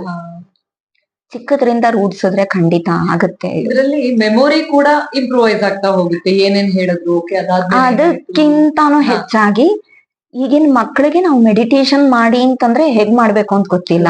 ಸೊ ಇದು ಮೆಡಿಟೇಷನ್ ಮಾಡೋ ಒಂದು ಲೆವೆಲ್ಗೆ ಹೋಗೋದಿಕ್ಕೆ ಇದು ತುಂಬಾ ಸಪೋರ್ಟ್ ರೆಡಿ ಮಾಡ್ತಾ ಇದ್ದಾರೆ. ಹೌದು, ಈ ಒಂದು ಹ್ಯಾಬಿಟ್ ಆ ಮಕ್ಕಳಲ್ಲಿ ಖಂಡಿತ ಬೇಕು. ಇದು ಎಲ್ಲದಕ್ಕಿಂತ ನಾನು ಎಕ್ಸ್ಪೀರಿಯನ್ಸ್ ಮಾಡಿರೋದು, ನೀವು ಹೇಳಿದ ತರ 4 ವರ್ಷದ ಮಗುನ ನೀವ್ ಎಲ್ಲಿಗಾದ್ರೂ ಒಂದು ಲಾಂಗ್ ಒಂದು ಏನಂತ ಹೇಳ್ತೀವಿ ಜರ್ನಿ ಕರ್ಕೊಂಡು ಹೋಗ್ತೀರಾ ಅಂತ ಇಟ್ಕೊಳ್ಳೋಣ. ನೀವು ಕಾರಲ್ಲಿ ಡ್ರೈವ್ ಮಾಡ್ತಾ ಇದ್ದೀರಾ, ನಿಮ್ ಮಗು ಬ್ಯಾಕ್ ಸೀಟ್ ಅಲ್ಲ ಅಥವಾ ನಿಮ್ ಪಕ್ಕನ ಕೂತಿದೆ, ನೀವು ಡ್ರೈವಿಂಗ್ ಅಲ್ಲಿ ಬ್ಯುಸಿ ಇರ್ತೀರಾ, ಮಗು ಜೊತೆ ಮಾತಾಡಕ್ ಆಗಲ್ಲ. ಆ ಮಗುಗೆ ಆ ಟೈಮ್ ನ ಯಾವ ತರ ಪಾಸ್ ಮಾಡ್ಬೇಕು ಅಂತಾನೆ ಗೊತ್ತಿರಲ್ಲ. ಸದಾ ನೀವು ಮೊಬೈಲ್ ಕೊಟ್ಟಿರಕ್ ಆಗಲ್ಲ ಅಂತ ಇಟ್ಕೊಳ್ಳೋಣ. ಆ ಟೈಮಲ್ಲಿ ನೀವು ಮೊಬೈಲ್ ಕೂಡ ಕೊಟ್ಟಿಲ್ಲ. ಆ ಮಗುಗೆ ನಾನು ವಿಂಡೋ ಇಂದ ಅಲ್ಲಿರೋಂತ ನೇಚರ್ ಅನ್ನ ಎಂಜಾಯ್ ಮಾಡಬಹುದು ಅನ್ನೋ ಐಡಿಯಾ ಕೂಡ ಇಲ್ಲ. ಯಾಕೆಂದ್ರೆ ನಾವಿವತ್ತು inside the 4 walls we are making dum grow. Let them go out. ಕೆಳಗಡೆ ಬಿದ್ದ ತಕ್ಷಣ ಅಮ್ಮ ಓಡ್ ಬರ್ತಾಳೆ, ಮಾಡಬಾರ್ದು. ಕೆಳಗಡೆ ಬಿದ್ದಿದ್ ತಿಂದ ತಕ್ಷಣ ಅಮ್ಮ ಓಡ್ ಬರ್ತಾಳೆ, ಮಾಡಬಾರ್ದು. ನಾವೆಲ್ಲ ಆ ತರ ತಿಂದೆ ಇವತ್ ಗಟ್ಟಿಯಾಗಿದ್ದೀವಿ. ಸೊ ಅವರು ಆ ಮಗು ಟೀಚ್ ಮಾಡೋಣ, ಬಿದ್ದಿದ್ದನ್ ತಿನ್ಬೇಡ ಅಂತ. ಅಕಸ್ಮಾತ್ ಆಗಿ ತಿಂದ್ರೆ ಅಯ್ಯೋ ಹೀಗ್ ಮಾಡ್ಬಿಟ್ಟಿಲ್ಲ, ಆ ಎಕ್ಸಾಜರೇಷನ್ ಎಕ್ಸೈಟ್ಮೆಂಟ್ ಬೇಡವೇ ಬೇಡ. ಏನೂ ಆಗಲ್ಲ ಬಿಡ. ಆತರ ರಫ್ ಅಂಡ್ ಟಫ್ ಆಗಿ ಆ ಮಕ್ಕಳನ್ನ ಬೆಳೆಸಿದಾಗ ಆ ಮಕ್ಕಳು ಎಲ್ಲಾ ಸಿಚುಯೇಷನ್ ಹ್ಯಾಂಡಲ್ ಮಾಡೋದ್ ಖಂಡಿತ ಕಲಿತಾರೆ. ಮೊದಲಾಗಿ ಅವರು ಮನೆಯಲ್ಲಿ ಅಪ್ಪ ಅಮ್ಮ ಇವತ್ತಿಲ್ಲ, ಇಬ್ರು ಒಂದೊಂದು ಟಾಸ್ಕ್ ಪರ್ಫಾರ್ಮ್ ಮಾಡಕ್ ಹೊರಗಡೆ ಇನ್ಎವಿಟಬಲ್ ಹೊಟ್ಟೋಗಿದ್ದಾರೆ, ಸರ್ವೆಂಟ್ ಕೂಡ ಮನೆಯಲ್ಲಿ ಇಲ್ಲ, ನಾನು ಒಬ್ಬಳೇ ಇದೀನಿ ಅಂದಾಗ ಆ ಮಗು ಆರಾಮಾಗಿರ್ಬೇಕು ಅಂತಂದ್ರೆ ಹೌ ಟು ಫೇಸ್ ಬೋರ್ಡಮ್, ಬೇಜಾರನ್ನ ನೀ ಹೇಗ್ ಕಳೀತೀಯ ಅನ್ನೋದನ್ನ ಕಲಿಸ್ಬೇಕಾಗಿದೆ ಇವತ್ತು. ಖಂಡಿತ ಇದನ್ನ ಎಲ್ಲಾ ಪೇರೆಂಟ್ಸು ಇದೊಂದು ಸೀರಿಯಸ್ ಇಶ್ಯೂನೇ ಆಗ್ತಾ ಇದೆ ಆ ಮಕ್ಕಳುಗಳಿಗೆ. ಯಾಕೆಂದ್ರೆ ಅವರು ಒಬ್ಬಳೇ ಇದೀನಿ ಅಂತ ಸುಯಿಸೈಡಲ್ ಅಟೆಂಪ್ಟ್ ಹೋಗುವಷ್ಟು ಬೇಜಾರು ಮಾಡ್ಕೊಳ್ತಾರ ಅವ್ರು. ಅವ್ರಿಗೆ ಗೊತ್ತೇ ಇಲ್ಲ ಯಾವ ತರ ನಾನು ಇರ್ಬೇಕು ಒಬ್ಬನೇ ಅಂತ ಅನ್ನೋದು. ಸೊ ಇದನ್ನ ನಾವು ಕಲ್ಸಿದ್ರೆ ಮೋಸ್ಟ್ ಆಫ್ ದ ಪ್ರಾಬ್ಲಮ್ಸ್ ಏನಾಗುತ್ತೆ ತಾನಾಗಿನೇ ಸಾಲ್ವ್ ಆಗುತ್ತೆ. ಓಕೆ, ಬಹಳಷ್ಟು ವಿಚಾರಗಳನ್ನ ಡಿಸ್ಕಸ್ ಮಾಡಿದ್ವಿ. ಹಾಗೆ ನಿಮ್ಮ ಒಂದು ಸರ್ವಿಸಸ್ ಅಲ್ಲಿ ನಾನು ರಿಸರ್ಚ್ ಮಾಡುವಾಗ ಕೇಳ್ಪಟ್ಟಿದ್ದು, ನೀವು ಕೆಲವು ಸ್ಕೂಲಲ್ಲಿ ಒಂದೇ ಟೀಚರ್ ಹಲವಾರು ಸಬ್ಜೆಕ್ಟ್ ಮ್ಯಾನೇಜ್ ಮಾಡುವಾಗ ನಿಮ್ಮ ಸಬ್ಜೆಕ್ಟ್ ಅನ್ನು ಕೂಡ ರೆಕಾರ್ಡ್ ಮಾಡಿ ಶೇರ್ ಮಾಡಿ ಆ ಮಕ್ಕಳಿಗೆ ಹೆಲ್ಪ್ ಮಾಡಿದ್ದು ಇದೆ ಅಂತ. ಅಂದ್ರೆ ಇದು ಒಬ್ಬೊಬ್ಬ ಟೀಚರ್ಗೆ ಒಂದೊಂದು ರೀತಿಯಾದಂತಹ ಪರ್ಸನಾಲಿಟಿ ಇರುತ್ತೆ. ನನಗೆ ಒಂದ್ ಸ್ವಲ್ಪ ಪೋಕಿಂಗ್ ನೋಸ್ ಅಂತ ಕನ್ನಡದಲ್ಲಿ ಇಂಗ್ಲಿಷ್ ಅಲ್ಲಿ ಹೇಳ್ತಾರಲ್ಲ, ಆತರ ಮೂಗ್ ತೂರ್ಸೋದೇ ಸ್ವಲ್ಪ ನನಗೆ ಜಾಸ್ತಿ. ನನಗೆ ಎಲ್ಲಾ ಸಬ್ಜೆಕ್ಟ್ ಅಲ್ಲೂ ಆಸಕ್ತಿ ಇರುತ್ತೆ. ಹಾಗಾಗಿ ನನಗೆ ಟು ಸಮ್ ಎಕ್ಸ್ಟೆಂಟ್ ನಾನು ಆ ಮಗುಗೆ ಏನ್ ಹೆಲ್ಪ್ ಮಾಡಕ್ ಸಾಧ್ಯ ಅದನ್ನ ಮಾಡ್ಲೇಬೇಕು ಅಂತ ಬಯಸ್ತೀನಿ. ಹಾಗಾಗಿ ನಾನು ಏನ್ ಮಾಡ್ತೀನಿ ಅಂತಂದ್ರೆ ಯಾವುದೇ ತರದ ಪ್ರಶ್ನೆಯನ್ನ ತಗೊಂಡ್ ಬಂದ್ರು ಡಿಮೋಟಿವೇಟ್ ಮಾಡಕ್ ಹೋಗಲ್ಲ. ಅದು ಎಲ್ಲಾ ಟೀಚರ್ಸ್ ಅಲ್ಲೂ ಇರುತ್ತೆ. ಬಟ್ ಕೆಲವು ಟೀಚರ್ಸ್ ಏನ್ ಮಾಡ್ತಾರೆ, ಅವ್ರಿಗೊಂದ್ ಬೌಂಡ್ರಿ ಹಾಕೊಳ್ತಾರೆ, ನಾನ್ ಹ್ಯಾಂಡಲ್ ಮಾಡ್ಕೊಂಡ್ರೆ ಸಾಕು ಅಂತ. ಅದು ಇತ್ತೀಚಿನ ಶಿಕ್ಷಕರಲ್ಲಿ ತುಂಬಾ ಇದೆ. ಅದನ್ನ ಟೀಚರ್ಸ್ ಇದನ್ನ ಉದ್ದಟತನದಲ್ಲಿ ಹೇಳ್ತಿದ್ದಾಳೆ ಅಂತ ಅನ್ಕೊಳ್ದೇನೆ ಇದನ್ನ ಈಸಿಯಾಗಿ ತಗೊಂಡ್ರೆ ನನ್ನ ಮಾತಿಗೆ, ಯಾಕೆಂದ್ರೆ ಇದು ಭವಾನಿಯಾಗಿ ಹೇಳ್ತಾ ಇಲ್ಲ, ಇದು ಯಾವ್ದೋ ಒಂದು ಬ್ಲೆಸ್ಸಿಂಗ್ ಅಲ್ಲಿ ಬರ್ತಾ ಇರೋಂತ ಮಾತು. ಹಾಗಾಗಿ ಅದನ್ನು ಕೂಡ ರೆಸ್ಪೆಕ್ಟ್ ಮಾಡ್ದಂಗ ಅನ್ಸುತ್ತೆ. ಸೊ ನನಗ್ ಗೊತ್ತಿದ್ರು ಗೊತ್ತಿರ್ಲಿಲ್ಲ ಅಂದ್ರು ಸರ್ಚ್ ಮಾಡ್ಬಿಟ್ಟು ಆ ಮಗುಗ್ ಹೇಳ್ಕೊಡ್ತೀನಿ ಅನ್ನೋ ಕಾನ್ಫಿಡೆನ್ಸ್ ಅನ್ನ ನಾನು ಇಟ್ಕೊಳ್ಬೇಕು. ಯಾವುದೇ ಕಾರಣಕ್ಕೂ ಇಲ್ಲ ಅಂದ್ರೆ ಇದಕ್ಕೊಬ್ರು ಸೂಟಬಲ್ ಪರ್ಸನ್ ಅನ್ನ ನಾನು ಫೈಂಡ್ ಔಟ್ ಮಾಡ್ತೀನಿ ಅನ್ನೋ ಲೆವೆಲ್ ಅಲ್ಲಿ ನಾನು ಇರ್ಬೇಕು. ನನಗ್ ಗೊತ್ತೇ ಇಲ್ಲ, ಇವಾಗ PU ಲೆವೆಲ್ಗೆ ಒಂದು ಮಗು ಎಂಟರ್ ಆಗಿದೆ, ಅಕೌಂಟೆನ್ಸಿ ನನಗ್ ಪರಿಚಯ ಇಲ್ಲ, ಯಾಕೆಂದ್ರೆ ನಾನು ಸೈನ್ಸ್ ಸ್ಟ್ರೀಮು ಆರ್ಟ್ಸ್ ಸ್ಟ್ರೀಮು. ಆ ಮಗು ನನ್ನ ಹತ್ರ ಹೆಲ್ಪ್ ಬರುತ್ತೆ ಅಂತ ಇಟ್ಕೊಳ್ಳೋಣ, ಬಂದಿದಾರ ಆ ತರ. ಸೊ ನಾನು ಇದಕ್ ಫೈಂಡ್ ಔಟ್ ಮಾಡ್ತೀನಿ. ಒಬ್ರು ಟೀಚರ್ ಇದಕ್ ಬೇಕಲ್ವಾ ನಿನಗೆ, ನನ್ನ ಫ್ರೆಂಡ್ ಸರ್ಕಲ್ ಅಲ್ಲಿ ಯಾರು ಇದ್ರೆ ಹೇಳ್ತೀನಿ. ಮಾಡ್ತೀನಿ ಅಂತ. ಆಗ ಆ ಮಗು ಎಲ್ಲಾ ಪ್ರಾಬ್ಲಮ್ಗೂ ನನ್ನ ಹತ್ರ ಬರುತ್ತೆ. ಆ ಕಾನ್ಫಿಡೆನ್ಸ್ ನಾನ್ ತಗೊಂಡ್ಬಿಟ್ರೆ ನಾನು ಅದಕ್ಕೆ ಪಾಸಿಟಿವ್ ಆಗಿ ರಿಯಾಕ್ಟ್ ಮಾಡ್ತಾ ಹೋಗ್ಬೇಕು.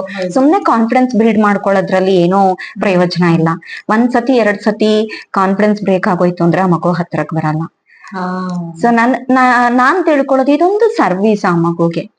ಅವ್ರ ಪೇರೆಂಟ್ಸ್ ರೀಚ್ ಆಗದೆ ಇರಕ ಒಂದು ಲೆವೆಲ್ ಅಲ್ಲಿ ಟೀಚರ್ಸ್ ಅದನ್ನ ರೀಚ್ ಮಾಡಬಹುದು ಅಂತ. ಇನ್ನೊಂದು, ಈಗ ಪೇರೆಂಟ್ ಟೀಚರ್ಸ್ ಮೀಟಿಂಗ್ ಕರೀತಾರೆ, ಅವಾಗ ಅಫ್ಕೋರ್ಸ್ ಎಸ್ ನಿಮ್ ಮಗು ಈ ಮಾರ್ಕ್ಸ್ ಇದ್ರಲ್ಲಿ ಈ ಪರ್ಟಿಕ್ಯುಲರ್ ಸಬ್ಜೆಕ್ಟ್ ಅಲ್ಲಿ ಚೆನ್ನಾಗಿ ತಗೊಂಡಿದೆ, ಇದ್ರಲ್ಲಿ ಸ್ವಲ್ಪ ಇಂಪ್ರೂವೈಸೇಷನ್ ಬೇಕು ಅದೆಲ್ಲ ಹೇಳ್ತಾರೆ. ಕೆಲವು ಮಕ್ಕಳಿಗೆ ನಿಮ್ ಮಗು ಒಂದು ಕ್ಲಾಸ್ ರೂಮ್ ಅಲ್ಲಿ ಒಂದ್ ಕಡೆ ಸೈಲೆಂಟ್ ಆಗಿ ಕೂತ್ಕೊಳ್ಳೋದಿಲ್ಲ, ಅಥವಾ ಮಾತಾಡ್ತಾನೆ ಇರ್ತಾಳೆ. ಈ ಕ್ಲಾಸ್ ರೂಮ್ ಮ್ಯಾನೇಜರಿಯಲ್ ಸ್ಕಿಲ್ಸ್ ಇದ್ರ ಬಗ್ಗೆ ಏನಾದ್ರು ಹೇಳಕ್ ಇಷ್ಟಪಡ್ತೀರಾ? ಖಂಡಿತ ಹೇಳಕ್ ಇಷ್ಟಪಡ್ತೀನಿ. ಇದಕ್ಕೆ ನಂದು ಪರ್ಸನಲ್ ಲೈಫ್ ಅಲ್ಲಿ ಇರೋಂತ ಒಂದು ಇನ್ಸಿಡೆನ್ಸ್ ನೇ ಕೋಟ್ ಮಾಡ್ತೀನಿ ಇಲ್ಲಿ. ಏನಂತಂದ್ರೆ ನನ್ ಮಗ ಸೆಂಟ್ ಮೇರೀಸ್ ಅಲ್ಲಿ ಇದ್ದಾಗ ಅಲ್ಲಿ ಅವನಿಗೆ ಕಂಪ್ಲೇಂಟ್ ಏನಪ್ಪಾ ಬಂತು ಅಂತಂದ್ರೆ ನನ್ ಮಗ ಹೈಪರ್ ಆಕ್ಟಿವ್ ಆಗಿದ್ದಾನೆ ಅಂತ. ಆಕ್ಟಿವ್ ಆಗಿರೋಂಥದ್ದು ಇಟ್ಸ್ ಓಕೆ, ಹೈಪರ್ ಆಕ್ಟಿವ್ ಅಂದ ತಕ್ಷಣ ಯಾವ್ದೇ ತಾಯಿ ಒಂದ್ ಸ್ವಲ್ಪ ಹೆದರ್ತಾಳೆ. ಆಮೇಲೆ ನಾನೇನ್ ಅನ್ಕೊಂಡೆ, ಮನೆಯಲ್ಲಿ ಸಿಚುಯೇಷನ್ ಅವಾಗ ಒಂದ್ ಸ್ವಲ್ಪ ಆ ತರಾನೇ ಇತ್ತು, ಹಾಗಾಗಿ ಮಗು ಈ ತರ ಇರಬಹುದೇನೋ ಅಂತ ಅನ್ಕೊಂಡು ಟೀಚರ್ ಹತ್ರ ಹೋಗ್ಬಿಟ್ಟು ಹೇಳ್ದೆ, ಸ್ವಲ್ಪ ನೀವು ಇಂಟಿಮೆಸಿ ಕ್ರಿಯೇಟ್ ಮಾಡ್ಕೊಳ್ಳಿ, ಅವನ್ ಪಕ್ಕಾನೆ ಕೂತ್ಕೊಳ್ಳಿ, ಅವನ ಆ ತರ ಡೈವರ್ಟ್ ಆಗಕ್ಕೆ ಬಿಡದೆ ಇರೋ ರೀತಿನಲ್ಲಿ ನೀವು ಅವನನ್ನ ಪ್ರೀತಿಯಿಂದ ಮಾತಾಡ್ಸಿದ್ರೆ ಅವ್ನ್ ತುಂಬಾ ಹತ್ರ ಆಗ್ಬಿಟ್ಟು ನೀವ್ ಹೇಳಿದ್ದೆಲ್ಲ ಕೇಳ್ಬಿಡ್ತಾನೆ ಅಂತ. ಆಮೇಲೆ ಅನ್ನಿಸ್ತು, ನಾನು ಅದೇ ಟೈಮಲ್ಲಿ ಅದೇ ಏಜ್ ಗ್ರೂಪ್ ಆಫ್ ಚಿಲ್ಡ್ರನ್ಗೆ ಟೀಚ್ ಮಾಡ್ತಾ ಇದ್ದೆ. ಅವಾಗ ನಾನು ಕ್ಲಾಸ್ ರೂಮ್ ಅಲ್ಲಿ ಅಬ್ಸರ್ವ್ ಮಾಡೋದಕ್ಕೆ ನನಗೆ ಒಂದು ಅವಕಾಶ ಸಿಕ್ತು. ಸೊ ನಾನು ಇಲ್ಲಿಂದ ಕಲ್ತೆ ಅನ್ಕೊಂಡೆ. ಈ ಒಂದು ಕಂಪ್ಲೇಂಟ್ ನನಗ್ ಬಂದಿದ್ದು ಪ್ಲಸ್ ಪಾಯಿಂಟ್ ಆಯ್ತು. ಅಲ್ಲಿ ಕೂಡ ಕೆಲವು ಮಕ್ಕಳು ಆತರಾನೇ ಇದ್ರು. ಸೊ ಅವಾಗ ಏನ್ ಮಾಡ್ಬೇಕು, ಒಬ್ಬ ಟೀಚರು ಆತರ ಇರೋಂತಹ ಬೇಗ ಬೇಗ ಅಟೆನ್ಷನ್ ಡೈವರ್ಟ್ ಆಗ್ತಾ ಇರುತ್ತೆ ಆ ಮಗುಗೆ. ಸೊ ನಾ ಏನೋ ಬರೆಸ್ತಾ ಇರ್ತೀನಿ ಬೋರ್ಡ್ ಮೇಲೆ, 2-3 ಲೈನ್ಸ್ ಬರೆಯುತ್ತಷ್ಟೇನೆ ಅಟೆನ್ಷನ್ ಡೈವರ್ಟ್ ಆಗ್ಬಿಡತ್ತೆ. ಪುನಃ ನಾನು ಅದನ್ನ ಮೇನ್ ಸ್ಟ್ರೀಮ್ ಆಗಿ ತಗೊಂಡ್ ಬರ್ಬೇಕು. ನಾನೇನ್ ಮಾಡ್ತೀನಿ, once I complete writing on the board, ಆ ಮಗು ಹತ್ರ ಹೋಗಿ ಕುತ್ಕೊಂಡ್ಬಿಡೋದು. ಇದಾದ್ಮೇಲೆ ಇದ್ ಬರಿಬೇಕಲ್ವಾ, ನೆಕ್ಸ್ಟ್ ಏನಿದೆ, ನನ್ಗೆ ಅಲ್ಲಿ ಗ್ಲಾರ್ ಬೀಳ್ತಾ ಇದೆ ಬೋರ್ಡ್ ಮೇಲೆ, ನನ್ಗೆ ಅದ್ ಕಾಣಿಸ್ತಿಲ್ಲ, ನಿನಗ್ ಕಾಣಿಸ್ತಿದ್ಯಾ, ಹೌದಲ್ವಾ ಅಂತ. ಆ ತರದ್ ಒಂದು ಅಂತ ಸ್ಪೆಸಿಫಿಕ್ ಆಗಿರೋ ಮಕ್ಕಳಿಗೆ ನಾವು ಸ್ಪೆಷಲ್ ಅಟೆನ್ಷನ್ ಅಂತ ಹೇಳ್ತೀವಿ.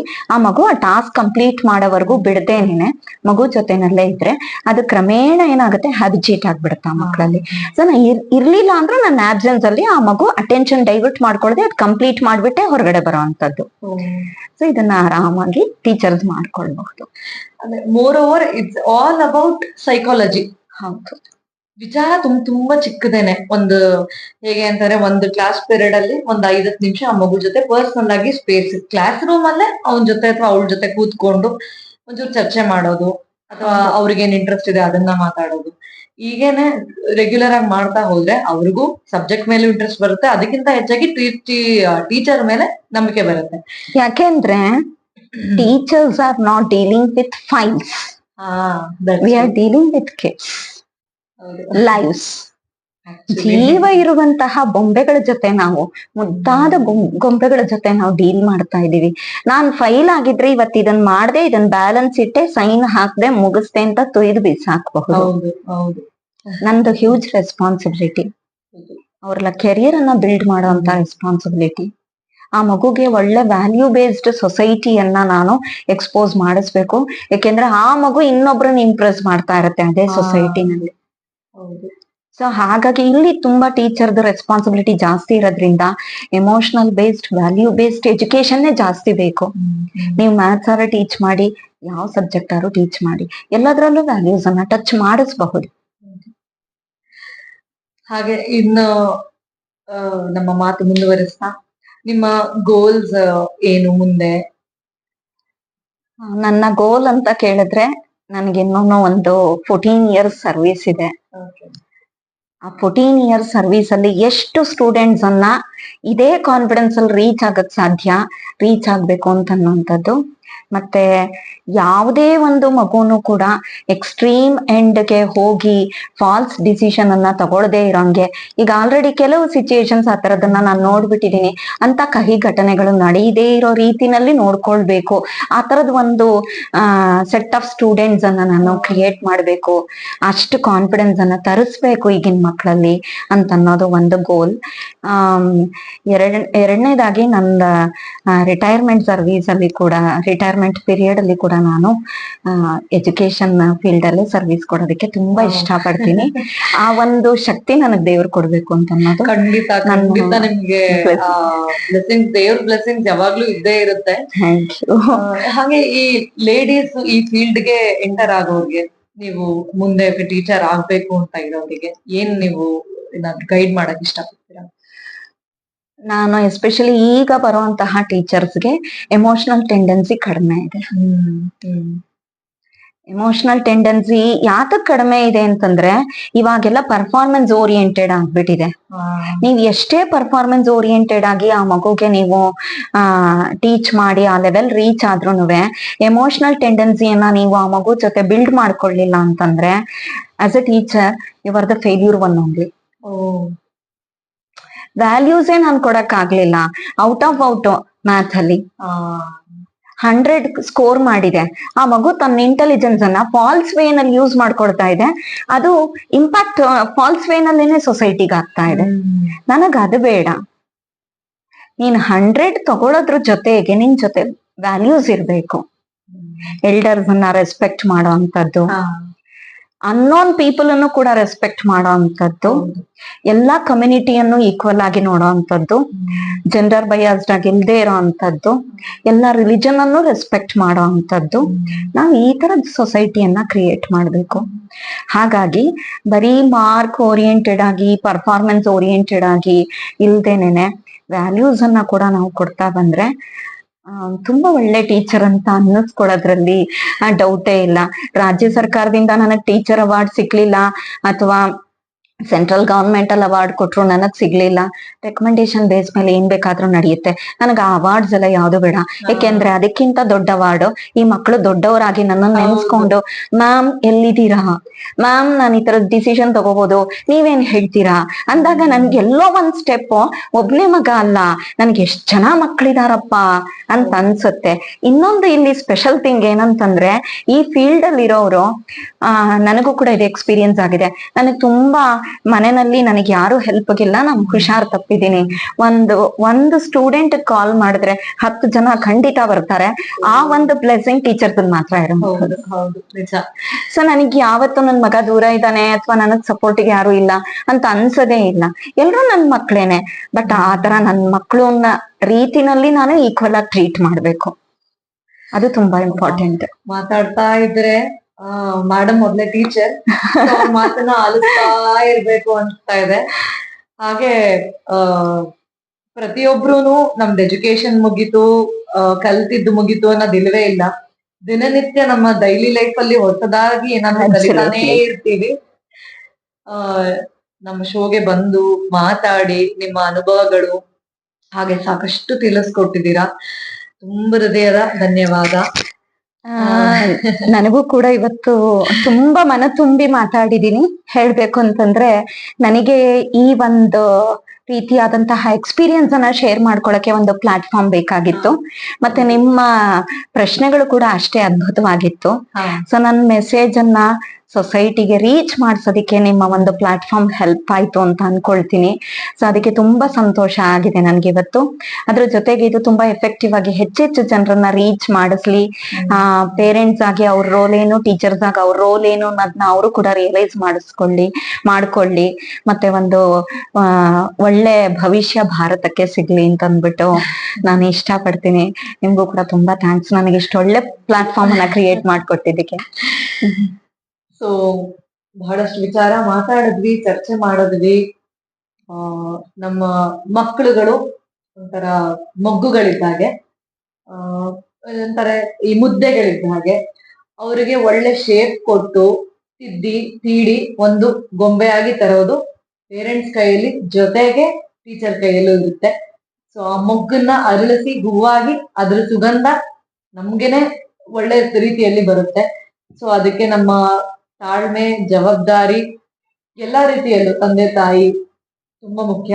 ಇತ್ತೀಚಿನ ದಿನಗಳಲ್ಲಿ ಮೊಬೈಲ್ ಬೇರೆ ತರ ಗ್ಯಾಡ್ಜೆಟ್ಸ್ ಇನ್ಕ್ಲೂಡ್ ಆಗಿ ನಮ್ ಲೈಫ್ ಅಲ್ಲಿ ತುಂಬಾ ಮೆಕ್ಯಾನಿಕಲ್ ಆಗ್ಬಿಟ್ಟಿದೀವಿ ನಾವು.